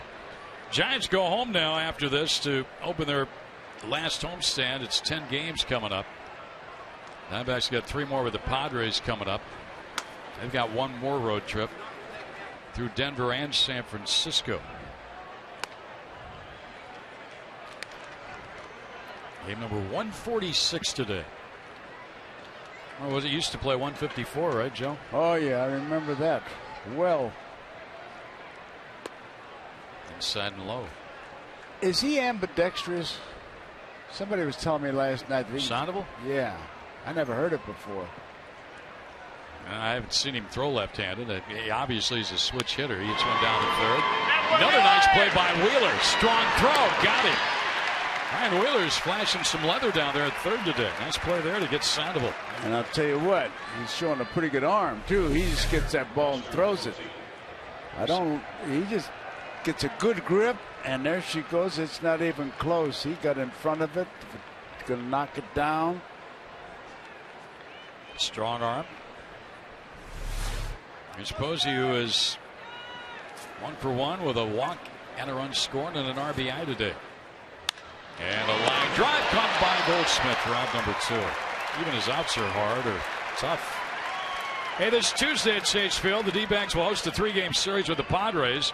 Pick up a ticket to any game for just $19 with the D-backs Pepsi Max Value Pack. That value pack includes a lower-level bleacher ticket, regular-size hot dog, 24-ounce Pepsi, and a free bottle of Pepsi Max, all for just $19. Call now, 602-514-4400, or buy it online at dbacks.com/value. Good deal. $19 these days, that's great. Come out, watch baseball. Download 100 pence. Ball clubs really try to make it entertaining in addition to the game itself. Diamondbacks entertained very well here at Chase Field. That's by the diving ransom. It's short, a hit for Pence. With 2 men out. And that snaps a streak of 6 in a row set down by Corbin. 6th hit of the day for San Francisco. Arias has been jumping on that first pitch. See if he does it this time. This is not a real patient ball club. They don't stick around, wait for walks. They'll jump early on the count of the ball. Bat is for swinging, bat is for hitting. It might just be where the ball is and you'll get a base hit. Just to give you an idea. As that's a strike. The Giants got 1 walk in the ball game here Friday night. They got 1 walk in the ball game last night. And they've gotten 1 walk here today. And they're swinging. They had 8 hits last night, 10 in the first game, 6 today. 1-1 the count.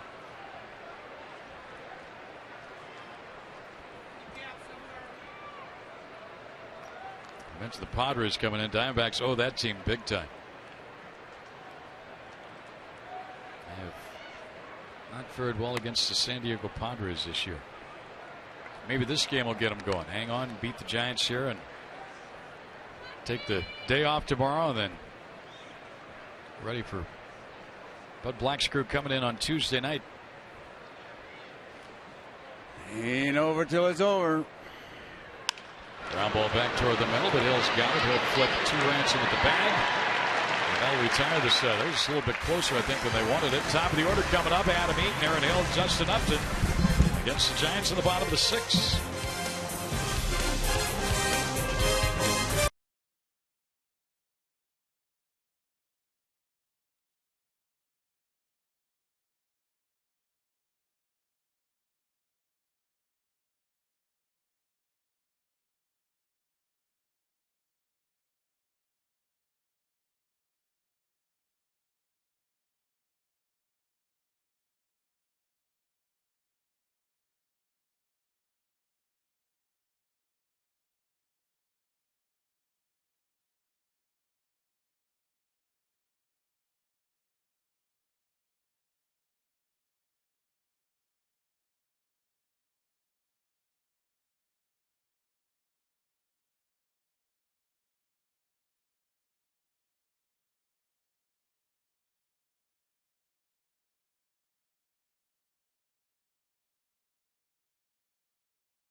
With great beer comes great responsibility. Arizona Diamondbacks with a 5-run cushion over the West-leading Giants right now as we go to the bottom of the 6th inning. The D-backs sporting the very cool Los D-backs jerseys today in honor of Hispanic Heritage Day. And if fans are interested in scoring an actual autographed game-worn jersey, you can go Wednesday to dbacks.com/auctions and you can bid on jerseys. It's interesting. The D-backs set a goal this season of raising $3 million for their foundation. Guys, they are already over $4 million, and all that money goes back to worthy causes here in this community. So Wednesday, you can go to dbacks.com/auctions and bid on autographed, game-worn Los D-backs jerseys. Right. Joe, can we sign you up for one? Yes, you can. I've got about 7 of them that I wore. I thought I was modeling uniforms, getting traded so much. Pretty good, though. Got a few of them. Diamondbacks got a few runs on the board today. That's good to see. 7. Speaking of 7, 7-2 they lead it. Having the new pitcher on, Clay Hensley. Third reliever used by Bruce Bochy. And a strike to Adam Eaton. Giants made a defensive move in the outfield, taking Pagan out. He's been playing hard. Maybe they're figuring that we get some other action. This is a new left fielder. Notice Piguero makes a catch to retire Eaton for the first out in the 6th inning. Christian's moved from left field to center. So Francisco Piguero takes over in left field, and again Christian takes over. He was a left fielder. He takes over for Pagan in center. Clay Hensley's gotten the first stop. Eaton out for the first time today after hitting a couple of walks. Here's Aaron Hill. Hill's 2-run double in the 4th inning drove in runs 68 and 69 on the year and gives him 37 doubles. He got a chance for 40 doubles. He's already gone over 20 home runs. What a pleasant surprise this fellow's been. Both with the glove and the bat. He's been outstanding all year long. And he's only missed 5 games all year. Played in 141 of 146.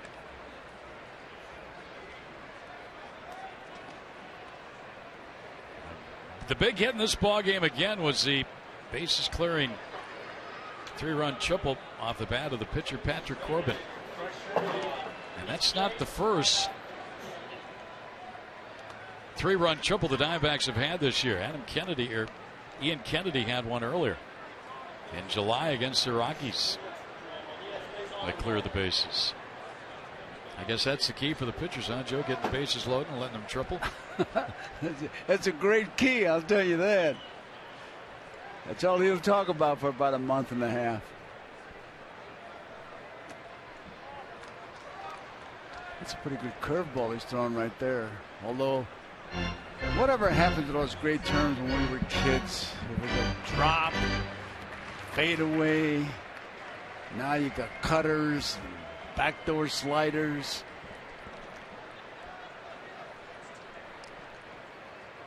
There's a line drive that's gloved by Arias. A hard hit ball. Number 2, just like we promised early in the game. Miller time brought to you by Miller Lite. Justin Upton, 3rd inning. Diamondbacks were down a run. Justin came to the plate. And he delivered this drive off the overhang and center that produced a couple. He almost got that home run.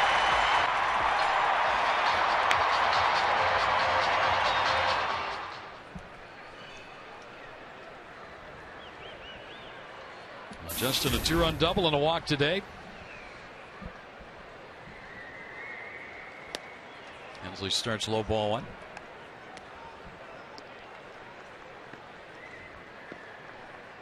Ryan Vogelsong started. Couldn't get through the 4th inning. He gave up 7 runs, 6 of which were earned.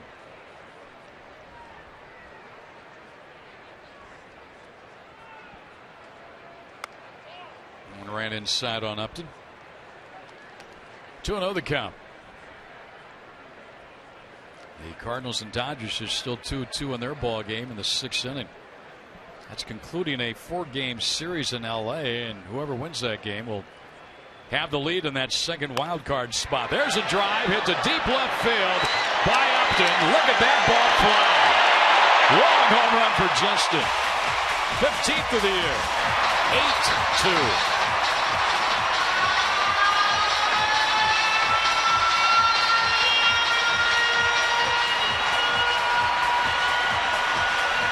He's got some tremendous power. He's got tremendous ability.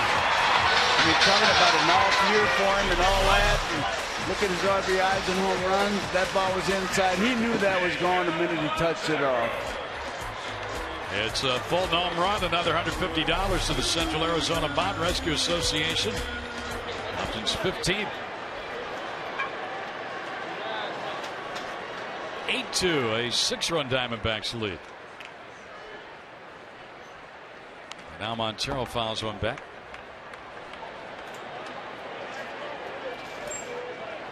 Well, this is the offensive explosion they've been waiting for at home. Oh man, this is the ball club we've been waiting for. Now the guys in the truck, Joe, are clamoring for you to come back and work the Padres series. I'm the mojo. That's right. Maybe a big swing and a miss. Oh, we got to bring those. They kind of got it started. Oh, yeah. Oh, yeah. They are here every game at Chase. Up to a 3-run banded in today. The 2-run double and now the solo home run. That Gatorade or whatever he's drinking there tastes a lot better these days. Yeah, I saw it. Montero today has walked. Popped to short, grounded out.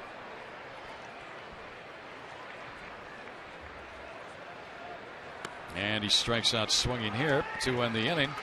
But the Diamondbacks add a run on the Upton solo home run. To the 7th we go. Now the Diamondbacks on top by a score of 8-2.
Adrian Gonzalez of the Dodgers try to keep their playoff hopes alive when they take on Joey Votto and the NL Central leading Reds.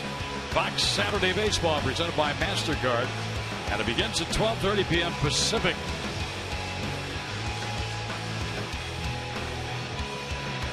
Was that one of those prickly pear cactus? Is that what that was? Oh, man, some beautiful pictures. I don't know. I know it's cactus. But on television like that, they look beautiful. What a great state.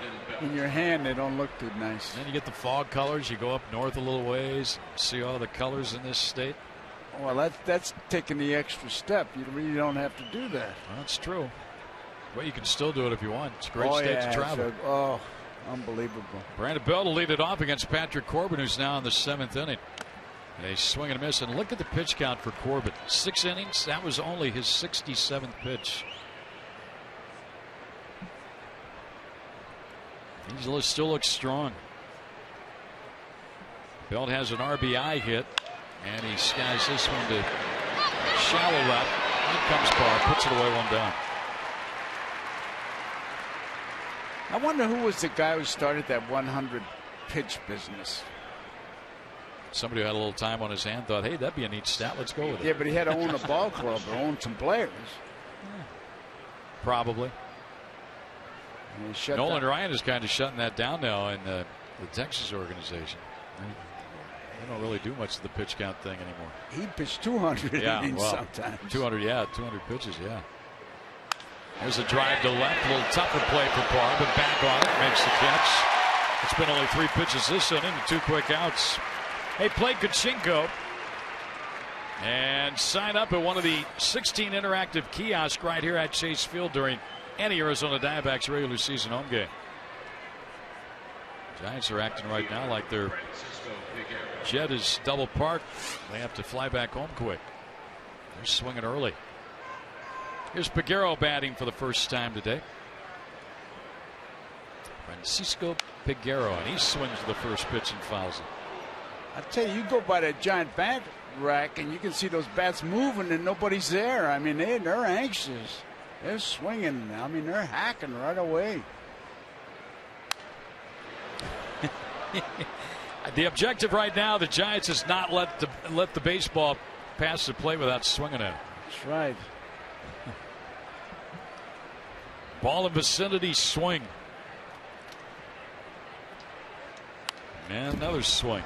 That's what they used to talk about old Ralph Gard. They say he doesn't hit the ball if it's pitched to a certain spot. If it's pitched, he's going to swing.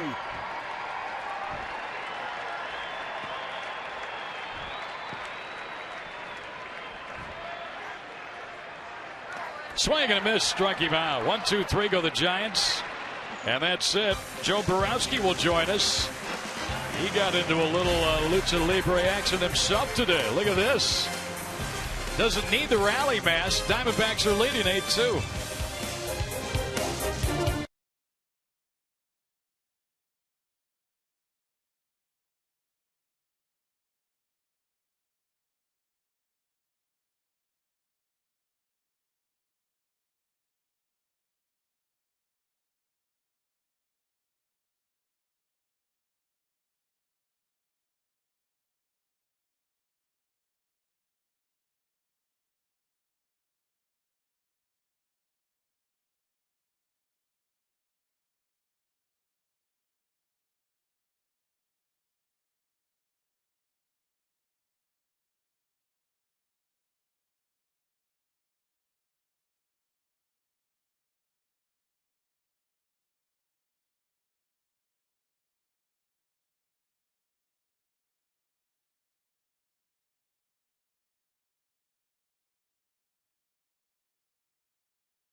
Two Diamondbacks. We go to the bottom of the 7th inning here at Chase Field, and we're joined by the luchador himself, Joe Borowski. How'd that feel getting that mask on? It was exciting. He beat me down, and I don't know if I'm going to ever do that again. Is wrestling fixed? It wasn't out there. I got the bumps and bruises to prove it. Yeah, but you can't walk straight, so don't blame it on that. Well, all for fun. And yeah, you did get beat up beat down pretty good. Took me to town right there. They're beating up on I noticed Jody wasn't helping at all. She didn't lend a hand at all. She was rooting against you. I think so. I think she conspired with them. No tag team at all there. Well, you got to like what you've seen today, young Patrick Corbin. I'll tell you what. A lot of times when you have a young pitcher who's struggled in the past, You see the Giants, they're being very aggressive against them. But what he's doing that's very effective is, I mean, his first pitch strike percentage is outrageous, but they're quality first pitch strikes. He's not just throwing the ball down the middle trying to get ahead. He's working both parts of the plate, and he's doing a great job. You know, is it just me, but I think the young pitchers are starting to start the hitters off with more than the fastball. Well, Joe, I think it's important, especially with a team like the Giants today being so aggressive, is if they are going to swing at first pitch, why not make them swing at one of your pitches that are going to be either just off the plate or something that isn't right down the middle, hand delivered for him. Well, Corbin's only thrown 73 pitches through 7 innings. This is George Cantos, who is the 4th reliever used. Bruce Bochy right now using a reliever in inning. He's got 14 down there. And he's not afraid to use them. And we'll probably see 3 or 4 more, or at least a couple of more, before this one ends. 2-1 counter on Goldschmidt. Toughest job in baseball is taking the team picture of the Giants. Yeah, right? They got so many guys coming in and out. They need to use that panoramic setting, right, on the camera. Foul back out of play. Well, the offenses are right finally. Yes, they have. It's good to see. They've been struggling big time to score runs, and it's good to see them. Huge outburst in the 4th inning there. Did you ever hit a triple when you were playing? Joe, I was lucky to make contact when I got up to the plate. I think I had 2 career hits, and every other plate appearance was a strikeout. Sozak Goldschmidt went away. You saw that shot we had in the dugout of Eaton and Hill. And they have done a terrific job today. The 1 and 2 hitters in the batting order. They've been on 5 times. They've scored 3 runs. They've got 3 hits and 2 walks, and that's what it's all about. Top 2 guys setting up everybody else. Yeah, it's great to see Eaton get on base today. Especially, he's struggled here at home, especially hitting the fly balls to left field. There's no denying that he works the count very well. Another 2 walks today. But he's got to utilize his speed, and he has to start hitting the ball on the ground a little bit more consistently. Of course, Justin's had the big day today. The almost 2 home runs. He just missed on that first one that went for a 2-run double, and then that long blast last time up. The one thing that's great to see from Justin today is he's driving the ball, and we haven't seen that for quite some time now. He's really getting through the ball well, and he's starting to drive it, which is a great sign. We have your numbers on career hitting as a pitcher. Boy. Patrick Corbin, not bad. Wait a minute. Corbin, of course, with the 3-run triple today, and a headlong dive into third base. Yeah, I know. I don't know about you, Joe, but I wasn't too crazy about pitchers sliding head first. Oh, me either. Those fingers and hands are a little bit too valuable to be sliding into third base with. Well, your career numbers, you did have 5 strikeouts and 9 at bats, but you had a couple of hits. Yeah. Key hits. They were key hits. That's right. I don't know if they were key hits. They were more like the pitcher hit my bat. No, you're very modest. I mean, you lost the game 15-2, but it were key hits. Anytime a pitcher gets a hit, it's key.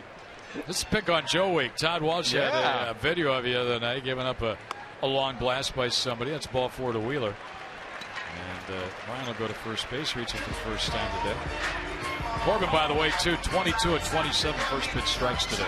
Yeah, like I said, he's using both him being aggressive in his zone and also the Giants being aggressive. And it's just textbook way of being efficient, getting your team back in the dugout so quick so that it doesn't feel like they've been out there forever. You know, their bats are staying hot.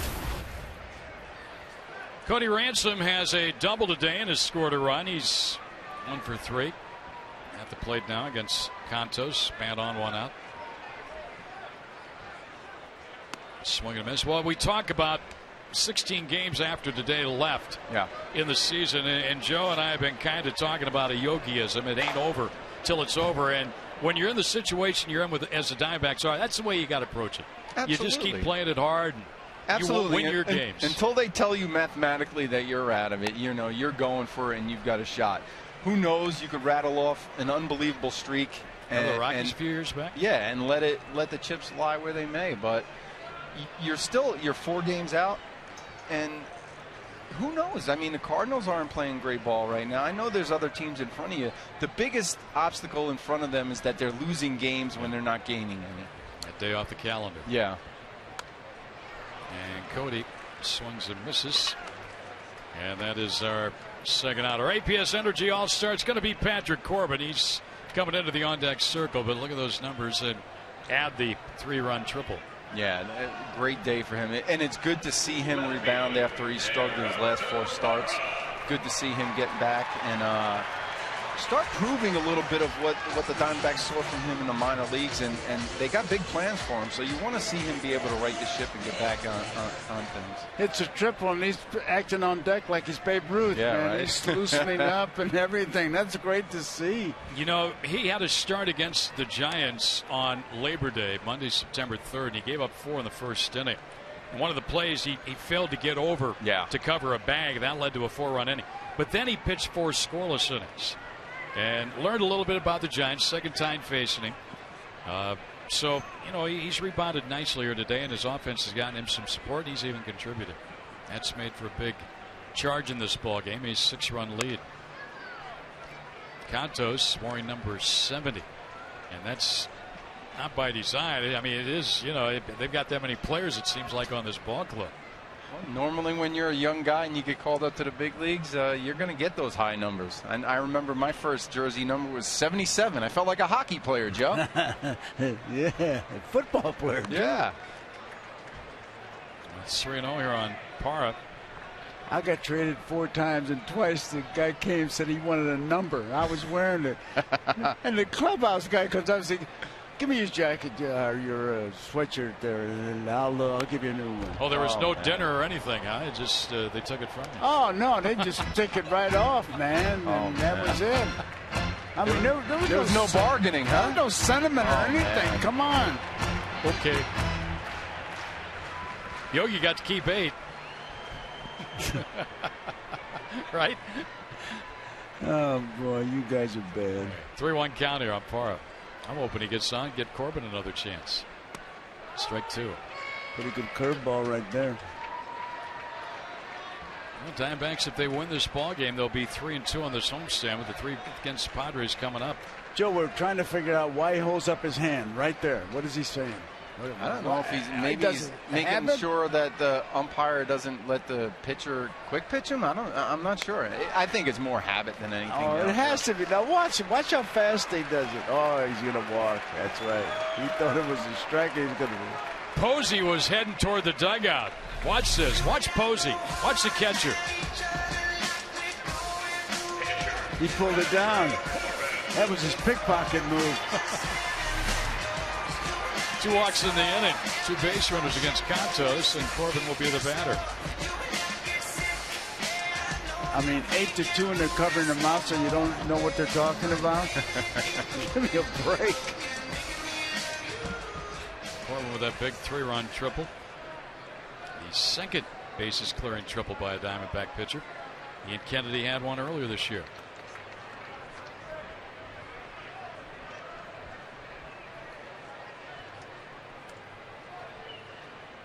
And a broken bat bleeder. Center field, base hit. Here comes the runner to the plate. The throw is horrible. And the other runners are going to advance.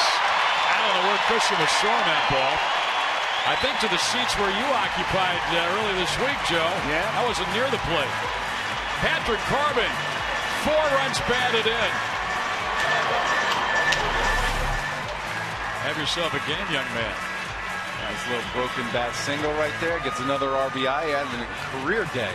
Yeah, but when he calls home and say, "I had a triple and another hit and drove in a lot of runs today," but I lost my favorite bat. That throw was terrible. That was not good at all. And it drives Cantos from the mound. Bruce Bochy. Guess what? Bruce Bochy's going to use another pitcher. We'll take a break in the action.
on the mound, and at the plate, he's driven in 4.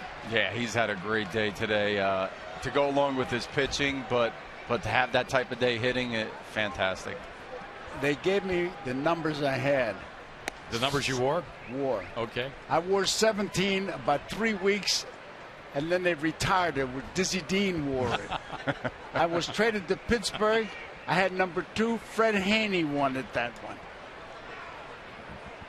11, I'm trying to think. I don't know who had it, Joe, but you had some quality numbers. What, 36 is the quality out number? 77, 50 I wore. Yeah, but you had the right thing in the front, the same team. All it told me when I had those high numbers were I wasn't going to be in big leagues very long. Oh. You had those nice low numbers. You weren't going anywhere. Hey, I went home. My son asked me, what number should I wear, Dad? I said, don't wear mine. You'll look like a bingo board. 17-2. Here comes a run to the plate. Will score on what appeared to be a pass ball by Posey.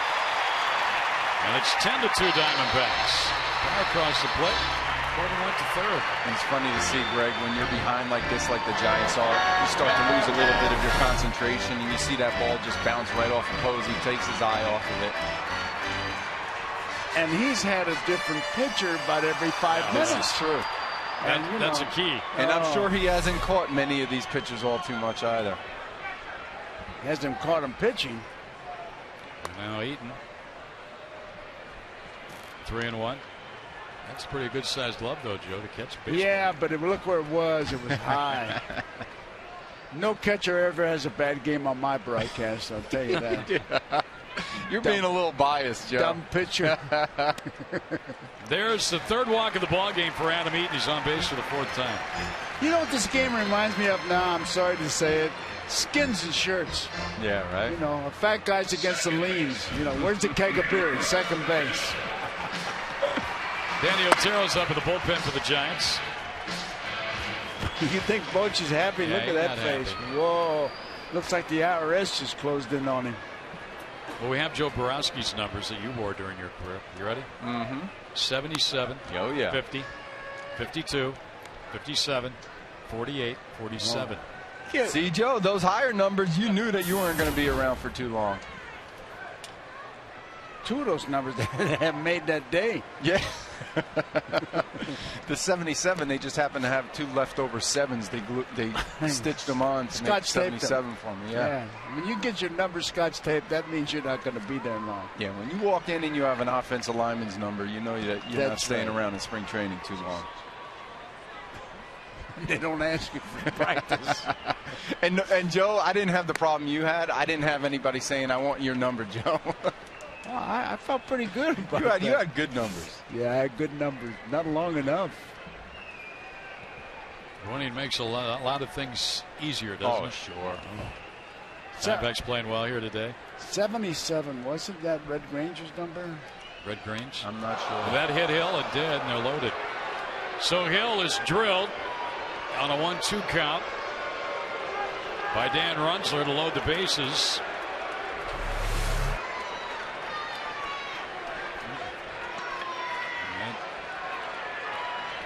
Oh, not a good spot. You want to avoid that knee area. Well, that brings up Upton. A little bit below it. Yeah. And another pitching change by Bochy.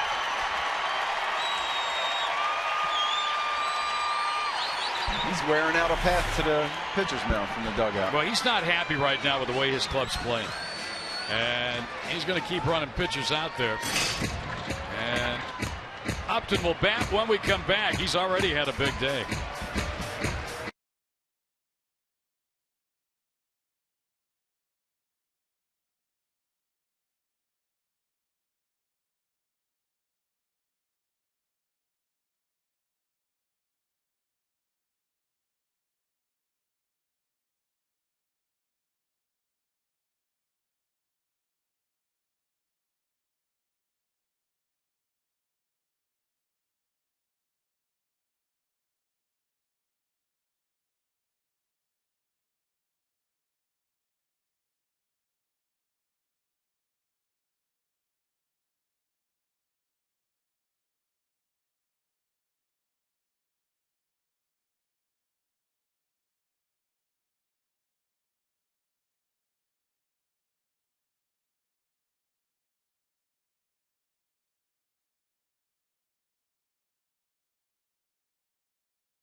Today, but what a great offensive season he's had and defensive season. Among all-time second basemen, first in doubles, slugging percentage second, fielding percentage, and fewest errors. So you see the kind of year Aaron Hill has had for the Arizona Diamondbacks. They're loaded here for Justin Upton.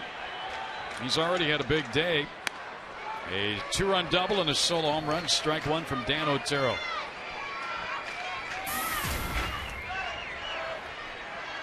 Upton, if he'd slam here, would set a new career high for runs batted in the ball game. He's driven in 6 in a ball game a couple of times. Strike 2 on him though. 2 count. Max have played at 2 in this inning, have a 10-2 lead.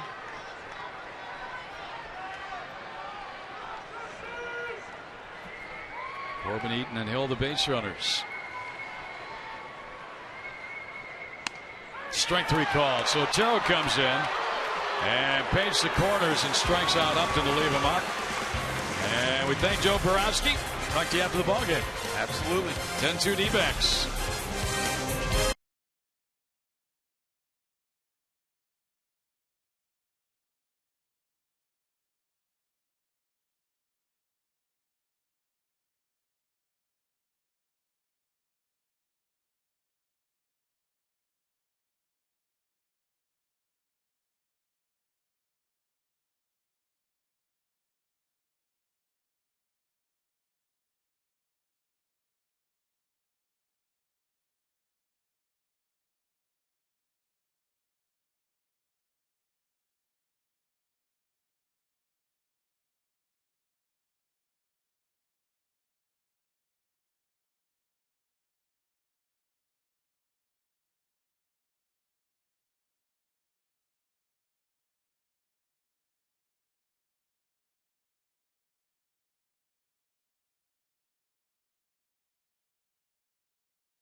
Corbin going to go back out there. He's pitched very well. Should the alumni game be an annual event on our Nissan Texpo? 96% say yes. Some highlights from last night. Matty Williams. He had it on the ground. Oh! Travis Lee over there at first. They're taking the field. Andy Stankiewicz. There's Fetters and his look in. Threw a couple behind guys who ended up hitting him. But a good time had by all. Reggie Sanders, who hit one off the center field wall, Joe, hit a deep drive. Did he use a bat? He's got enough muscles. He did use a bat. Travis Lee almost hit one out to right field. But it was a fun time. Most of the crowd of just under 40,000 stuck around to watch. And they had a good time. It ended up in a 2-2 tie, 4 innings. It's good to see guys come back. It's good to see ball clubs bring them back. And they really enjoyed it, too. Corbin up and in here on Ryan Theriot to lead things off. I don't know if that was any kind of a message or not. Remember, Hill was hit last inning. Oh, I tend to doubt it. 8-run lead. Ground ball down to third. That's foul by Theriot. There were 4 hit batters in the ball game here the other night.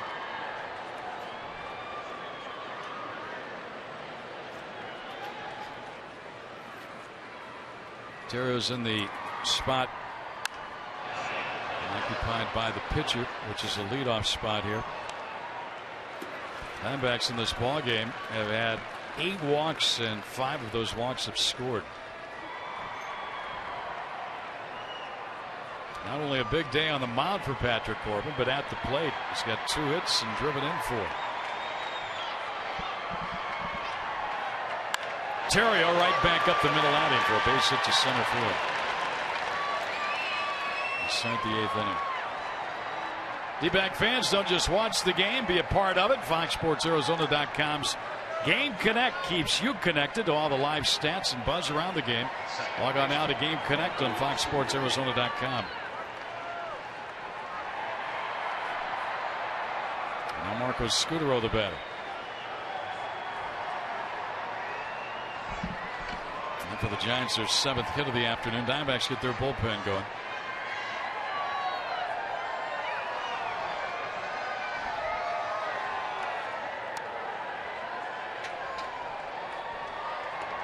Brian Shaw, the right-hander, is up loosely. If you heard me mention it, Corbin's 4 RBIs today. The club record for RBIs by a pitcher held by Micah Owens. And I think most of you, as that's a drive into the left field corner, a base hit by Scutero. Barr's got to go track it down. And the runner will stop at third, Terrio. And it's 2nd and 3rd with nobody out here. And Corbin may be tiring, although he's only at 79 pitches.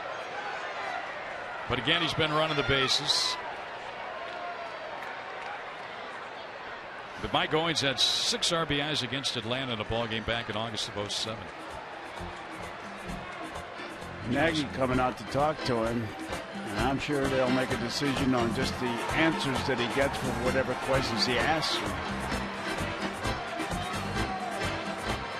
You know, sometimes you get a big lead like that and you just start throwing fastballs and throw strikes.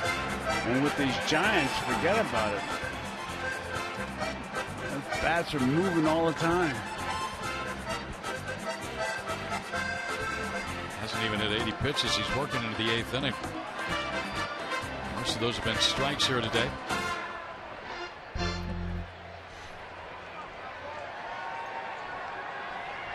Gibby's always writing notes down. Sandoval, the batter, with 2nd and 3rd, infield back. Looking for outs here. And a pop foul, back and out of play. Well, they swing at just about every first pitch, don't they? 8-run lead, trying to get base runners. First pitch they swing. That's Hensley Mullins in the middle there. He's a hitting coach, and he was in the alumni game last night. He was a one-time Diamondback back in 1998. Ron Wotus on the left doing the talking. He's the bench coach for Bruce Bochy. Little pop fly right back here. Hey, nice ricochet catch, Joe.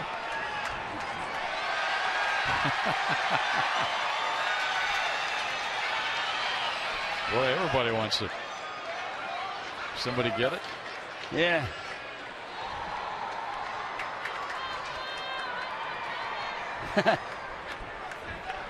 I was ducking that ball. It just fell here. Okay, it almost got the TV here. Almost got the screen. 1 ball, 2 strike count on Pablo Sandoval.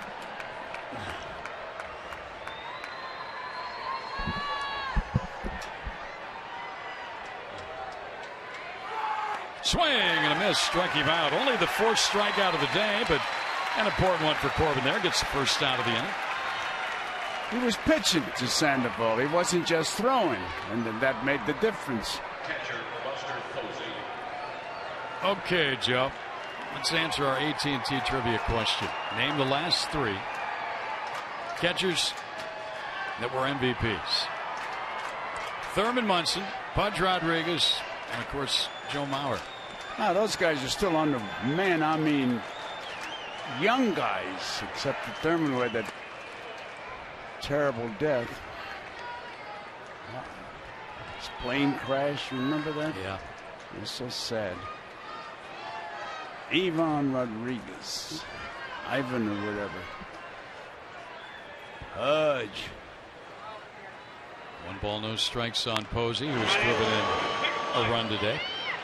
This now, by the way, a career high in innings pitched for Corbin, 7 1/3 on the major league level. I tell you, when you mention Mauer and then you look at Posey, you're talking about 2 pretty good-looking players, man.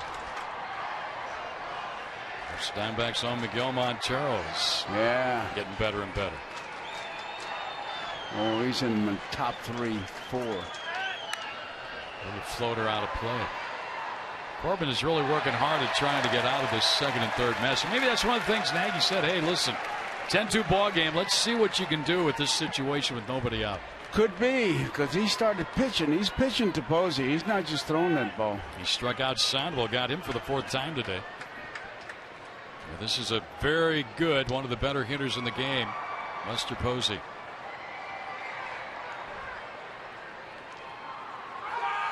High. 91, he's still firing. Closing in on 90 pitches on the afternoon.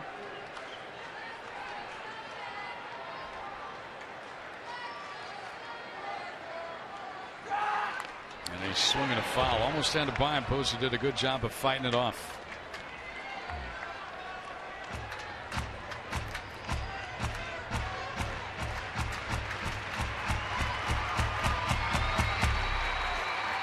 Having fun.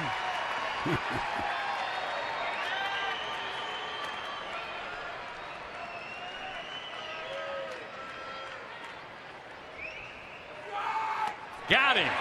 Back-to-back strikeouts now from Corbin as he gets Sandoval and Posey. And those runners still at second and third, but now with 2 out.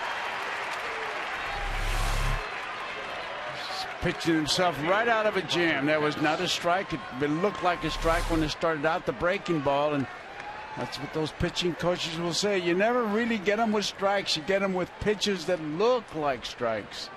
Boy, he could really cap his best outing in the big leagues here. If he can get Pence and get out of this second and third no-out situation. Pence jumps back from ball 1. Boy, this Pence is a nervous hitter, isn't he, huh? There's a lot of things you probably would not teach as far as hitting stance, the way he throws the baseball, but it's very effective for him and it works. And what ain't broke, you don't want to fix, right? That's right. He gets that bat moving until it's time to put it in action and hit that ball. Then it stops. Watch him. He's a very active hitter in that box.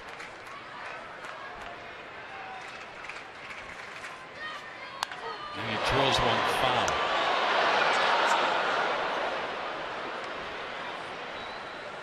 Two 1 count.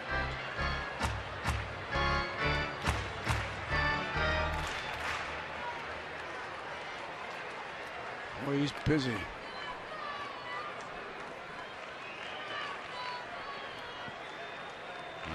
Single by Terrio, a double by Scooter, a second, third, nobody out. He struck out Sandoval and Posey swinging. And he gets a pop-up. He's got to get out of this. Parr coming on along with Eaton. Parr has it. What a job. Corbin should get a great hand as he walks off the field. He gives the Diamondbacks 8 innings, his longest outing. In addition, he's driven in 4 of the 10 here today.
Ryan Wheeler's some nice third base today for the Diamondbacks. This ball behind the bag and a strong throw to first base.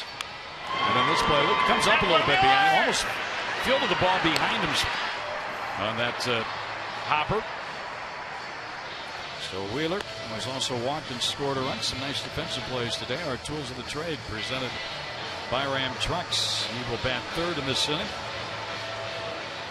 Montero will lead things off, and then Goldschmidt and Wheeler. All sorts of changes for the Giants. New battery. It's Eli Whiteside on to do the catching, replacing Posey. And Gene Maki has come on to pitch, the big right-hander.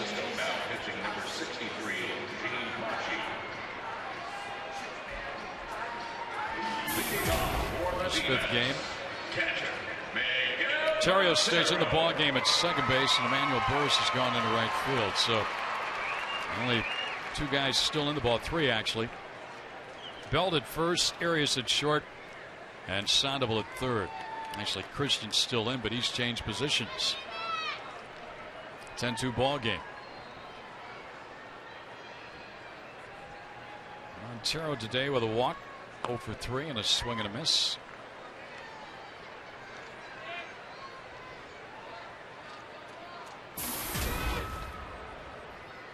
Big year for Montero, and his numbers after he signed that contract really started to move up in all offensive categories.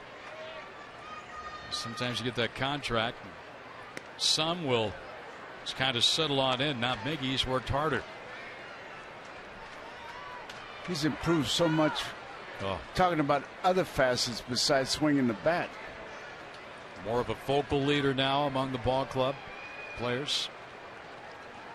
His pitchers rarely shake him off. Most of the time, they're just shaking him around to try to confuse the hitter. In the hole here, 0-2, and a little dribbler foul. Josh Coleman has gotten up in the bullpen and started to loosen. I don't know if Corbin's day is done or not, but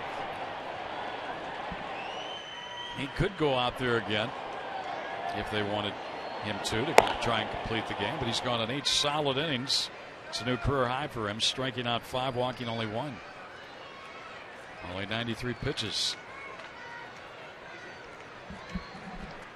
Way outside.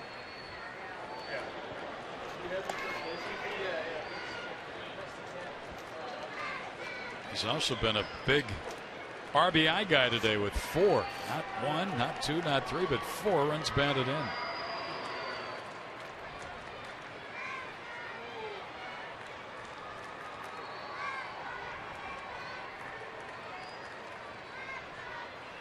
A little dribbler up the first base side by Montero, but it goes foul.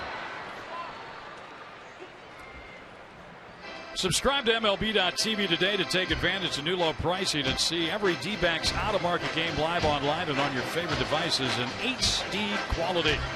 Visit dbacks.com to order. MLB.TV, baseball everywhere.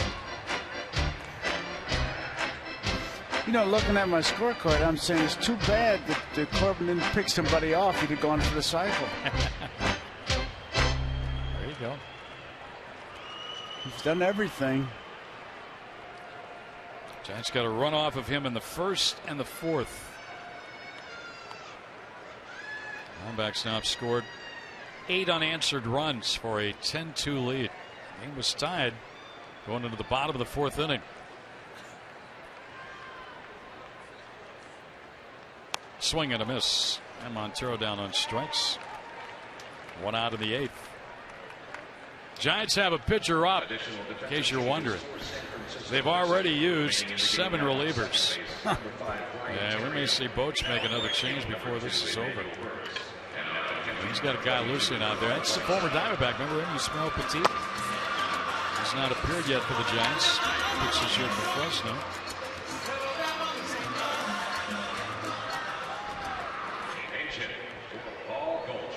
Will Nieves is going to bat for Goldschmidt here.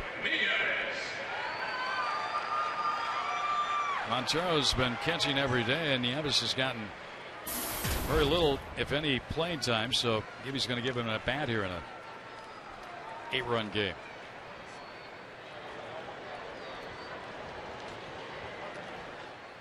Goldschmidt now will set his sights on the San Diego Padres in Tuesday night.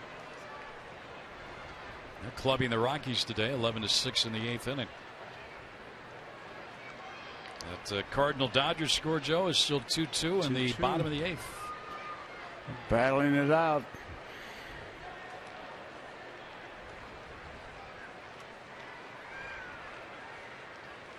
Ground ball to the right side. Terrio goes over in fields. There's Nieves out. And that's out number 2. This MLB on Fox season. Fox Sports is proud to support Boys and Girls Club of America. It's a safe and inspiring place where youths can reach their full potential as productive, caring, and responsible citizens. To learn more, please visit greatfutures.org/Fox Sports.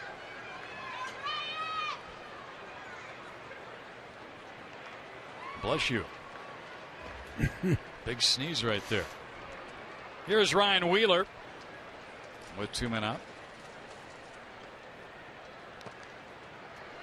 Ball 1. Now that's when you got an alert crew. I mean, the guy's going to sneeze and they got it on camera.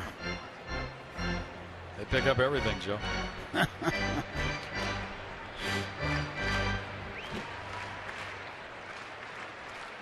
Well, it's been impressive this weekend series with the Diamondbacks and the Giants.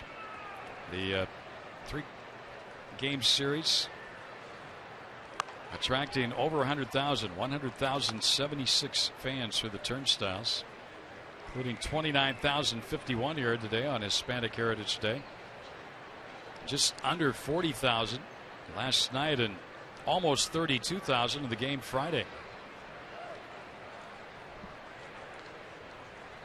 There's a shot to center, and that ball is caught out there by Christian to Tyler Wheeler and in the 8th inning. We'll go to the 9th, 10-2 D-backs.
Is loaded, 3-run triple, highlighting a 5-run 4th inning. He later added an RBI hit, and on the mound, hey, he was pretty good. 8 innings, his longest career outing. He strikes out 5 in the ballgame, including Sandoval and Posey.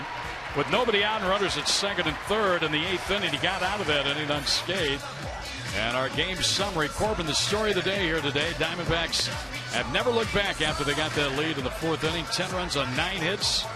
And an 8-run lead, Joe Garagiola, as we go to the 9th. Yes, sir. It was really Corbin day, and he pitched until he got that big lead, and then he was going to coast a little bit, and he got a little bit of trouble and pitched right out of it. I think that's going to make him feel pretty good at the whole ball club. And Coleman comes in, and he's going to try to shut it down right here.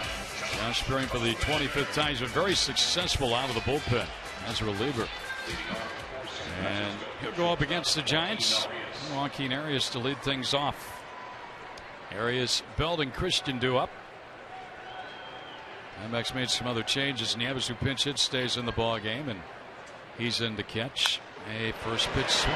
Surprise, surprise, surprise. Adam Eaton under it, center field. One pitch, one out. I tell you, their plane is double parked at Sky Harbor. I'm telling you. They're not looking at that scoreboard. Usually trailing by 8 to try to get somebody on base and get something going, but they're whacking at the first pitch like, let's get it over with. Gibby playing musical chairs with his infielders. Wheeler moved from third base to first, as we saw. Ransom from short to third, and Jake Elmore, the new second baseman. Tyler Graham's in right field. So he appears for the first time as a defensive replacement. Tyler Graham.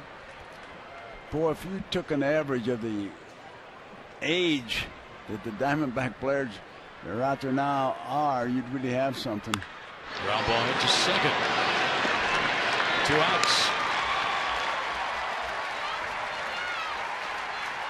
And the Diamondbacks now an out away from ending a 2-game losing streak. And staying in the race. And winning their 3rd game on this homestand in 5 games played.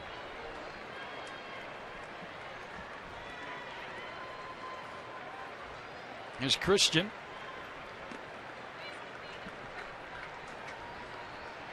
He's made 3 pitches and he's got 2 outs. That tells you something. Yeah, it's surprising he's made that many pitches, to be honest with you. That's right. I thought it'd be 2 pitches and 2. Well, the Giants have been swinging the bats here early and often, all day. And Coleman is a strike thrower. 1 ball, 1 strike.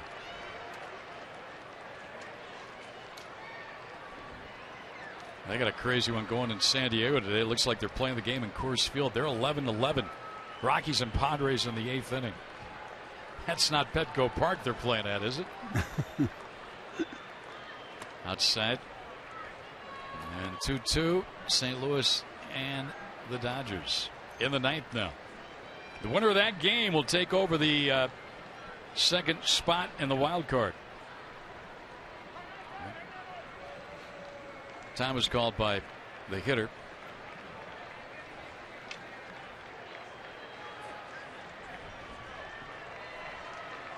Diamondbacks an out away from winning this one. And he misses outside. 3-1. Figueroa's on deck.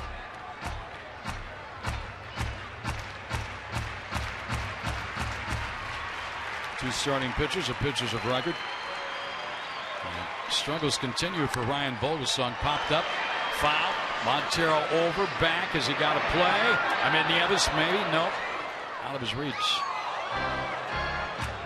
Nieves indefensively for Montero. Gave it a chase, but his glove wasn't long enough. His mitt wasn't long enough, Joe. He got there. That's all he can do. He can't move that fence at all. Big day here at the ballpark. Hispanic Heritage Day. And we can look at him. Colorful dressing. Great. Enough runs on the scoreboard for everybody. Foul right back here.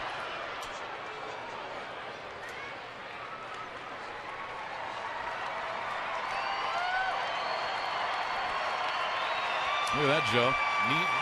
You got to see that? Yeah, knee savers underneath, yeah. Right there, where it says L. Didn't have those when you played, did they? Are you kidding? You barely had shin guards. Ball 4 inside, a 2-out walk. Only the second walk issued to the Giants today. And if you had a star catcher and you were second string, they'd say, don't use the game stuff when you catch in batting practice. Look at them. Now they got knee savers. Ought to give us to us old guys when we go to church. That's what it hurts. Yeah, you're right. Those kneelers are a little hard these days. Oh, man, they get harder by the year. Here's Figueroa now with 2 outs and a runner on. He came up swinging every pitch that was thrown. He struck out in his only at bat. He swings here and fouls it back. He doesn't play much, but he's going to get his money's worth, I'll tell you that.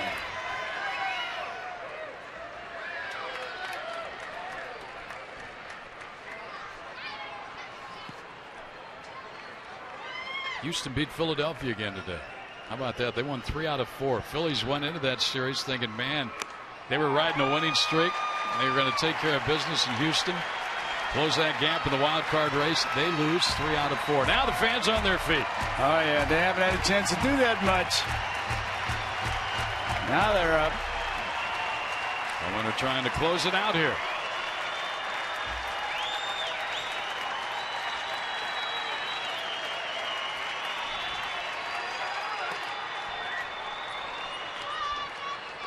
There's an upset. He took a pitch. Yeah.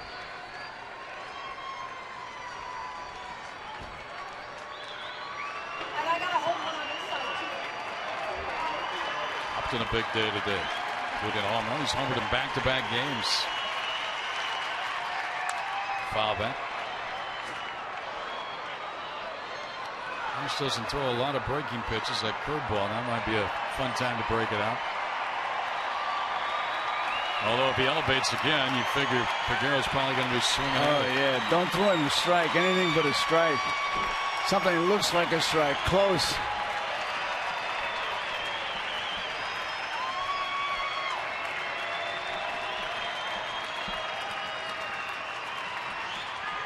Got it. Diamondbacks going to win.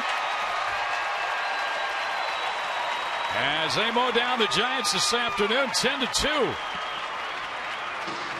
They'd scored 10 in their previous 5. They get 10 in one game here today.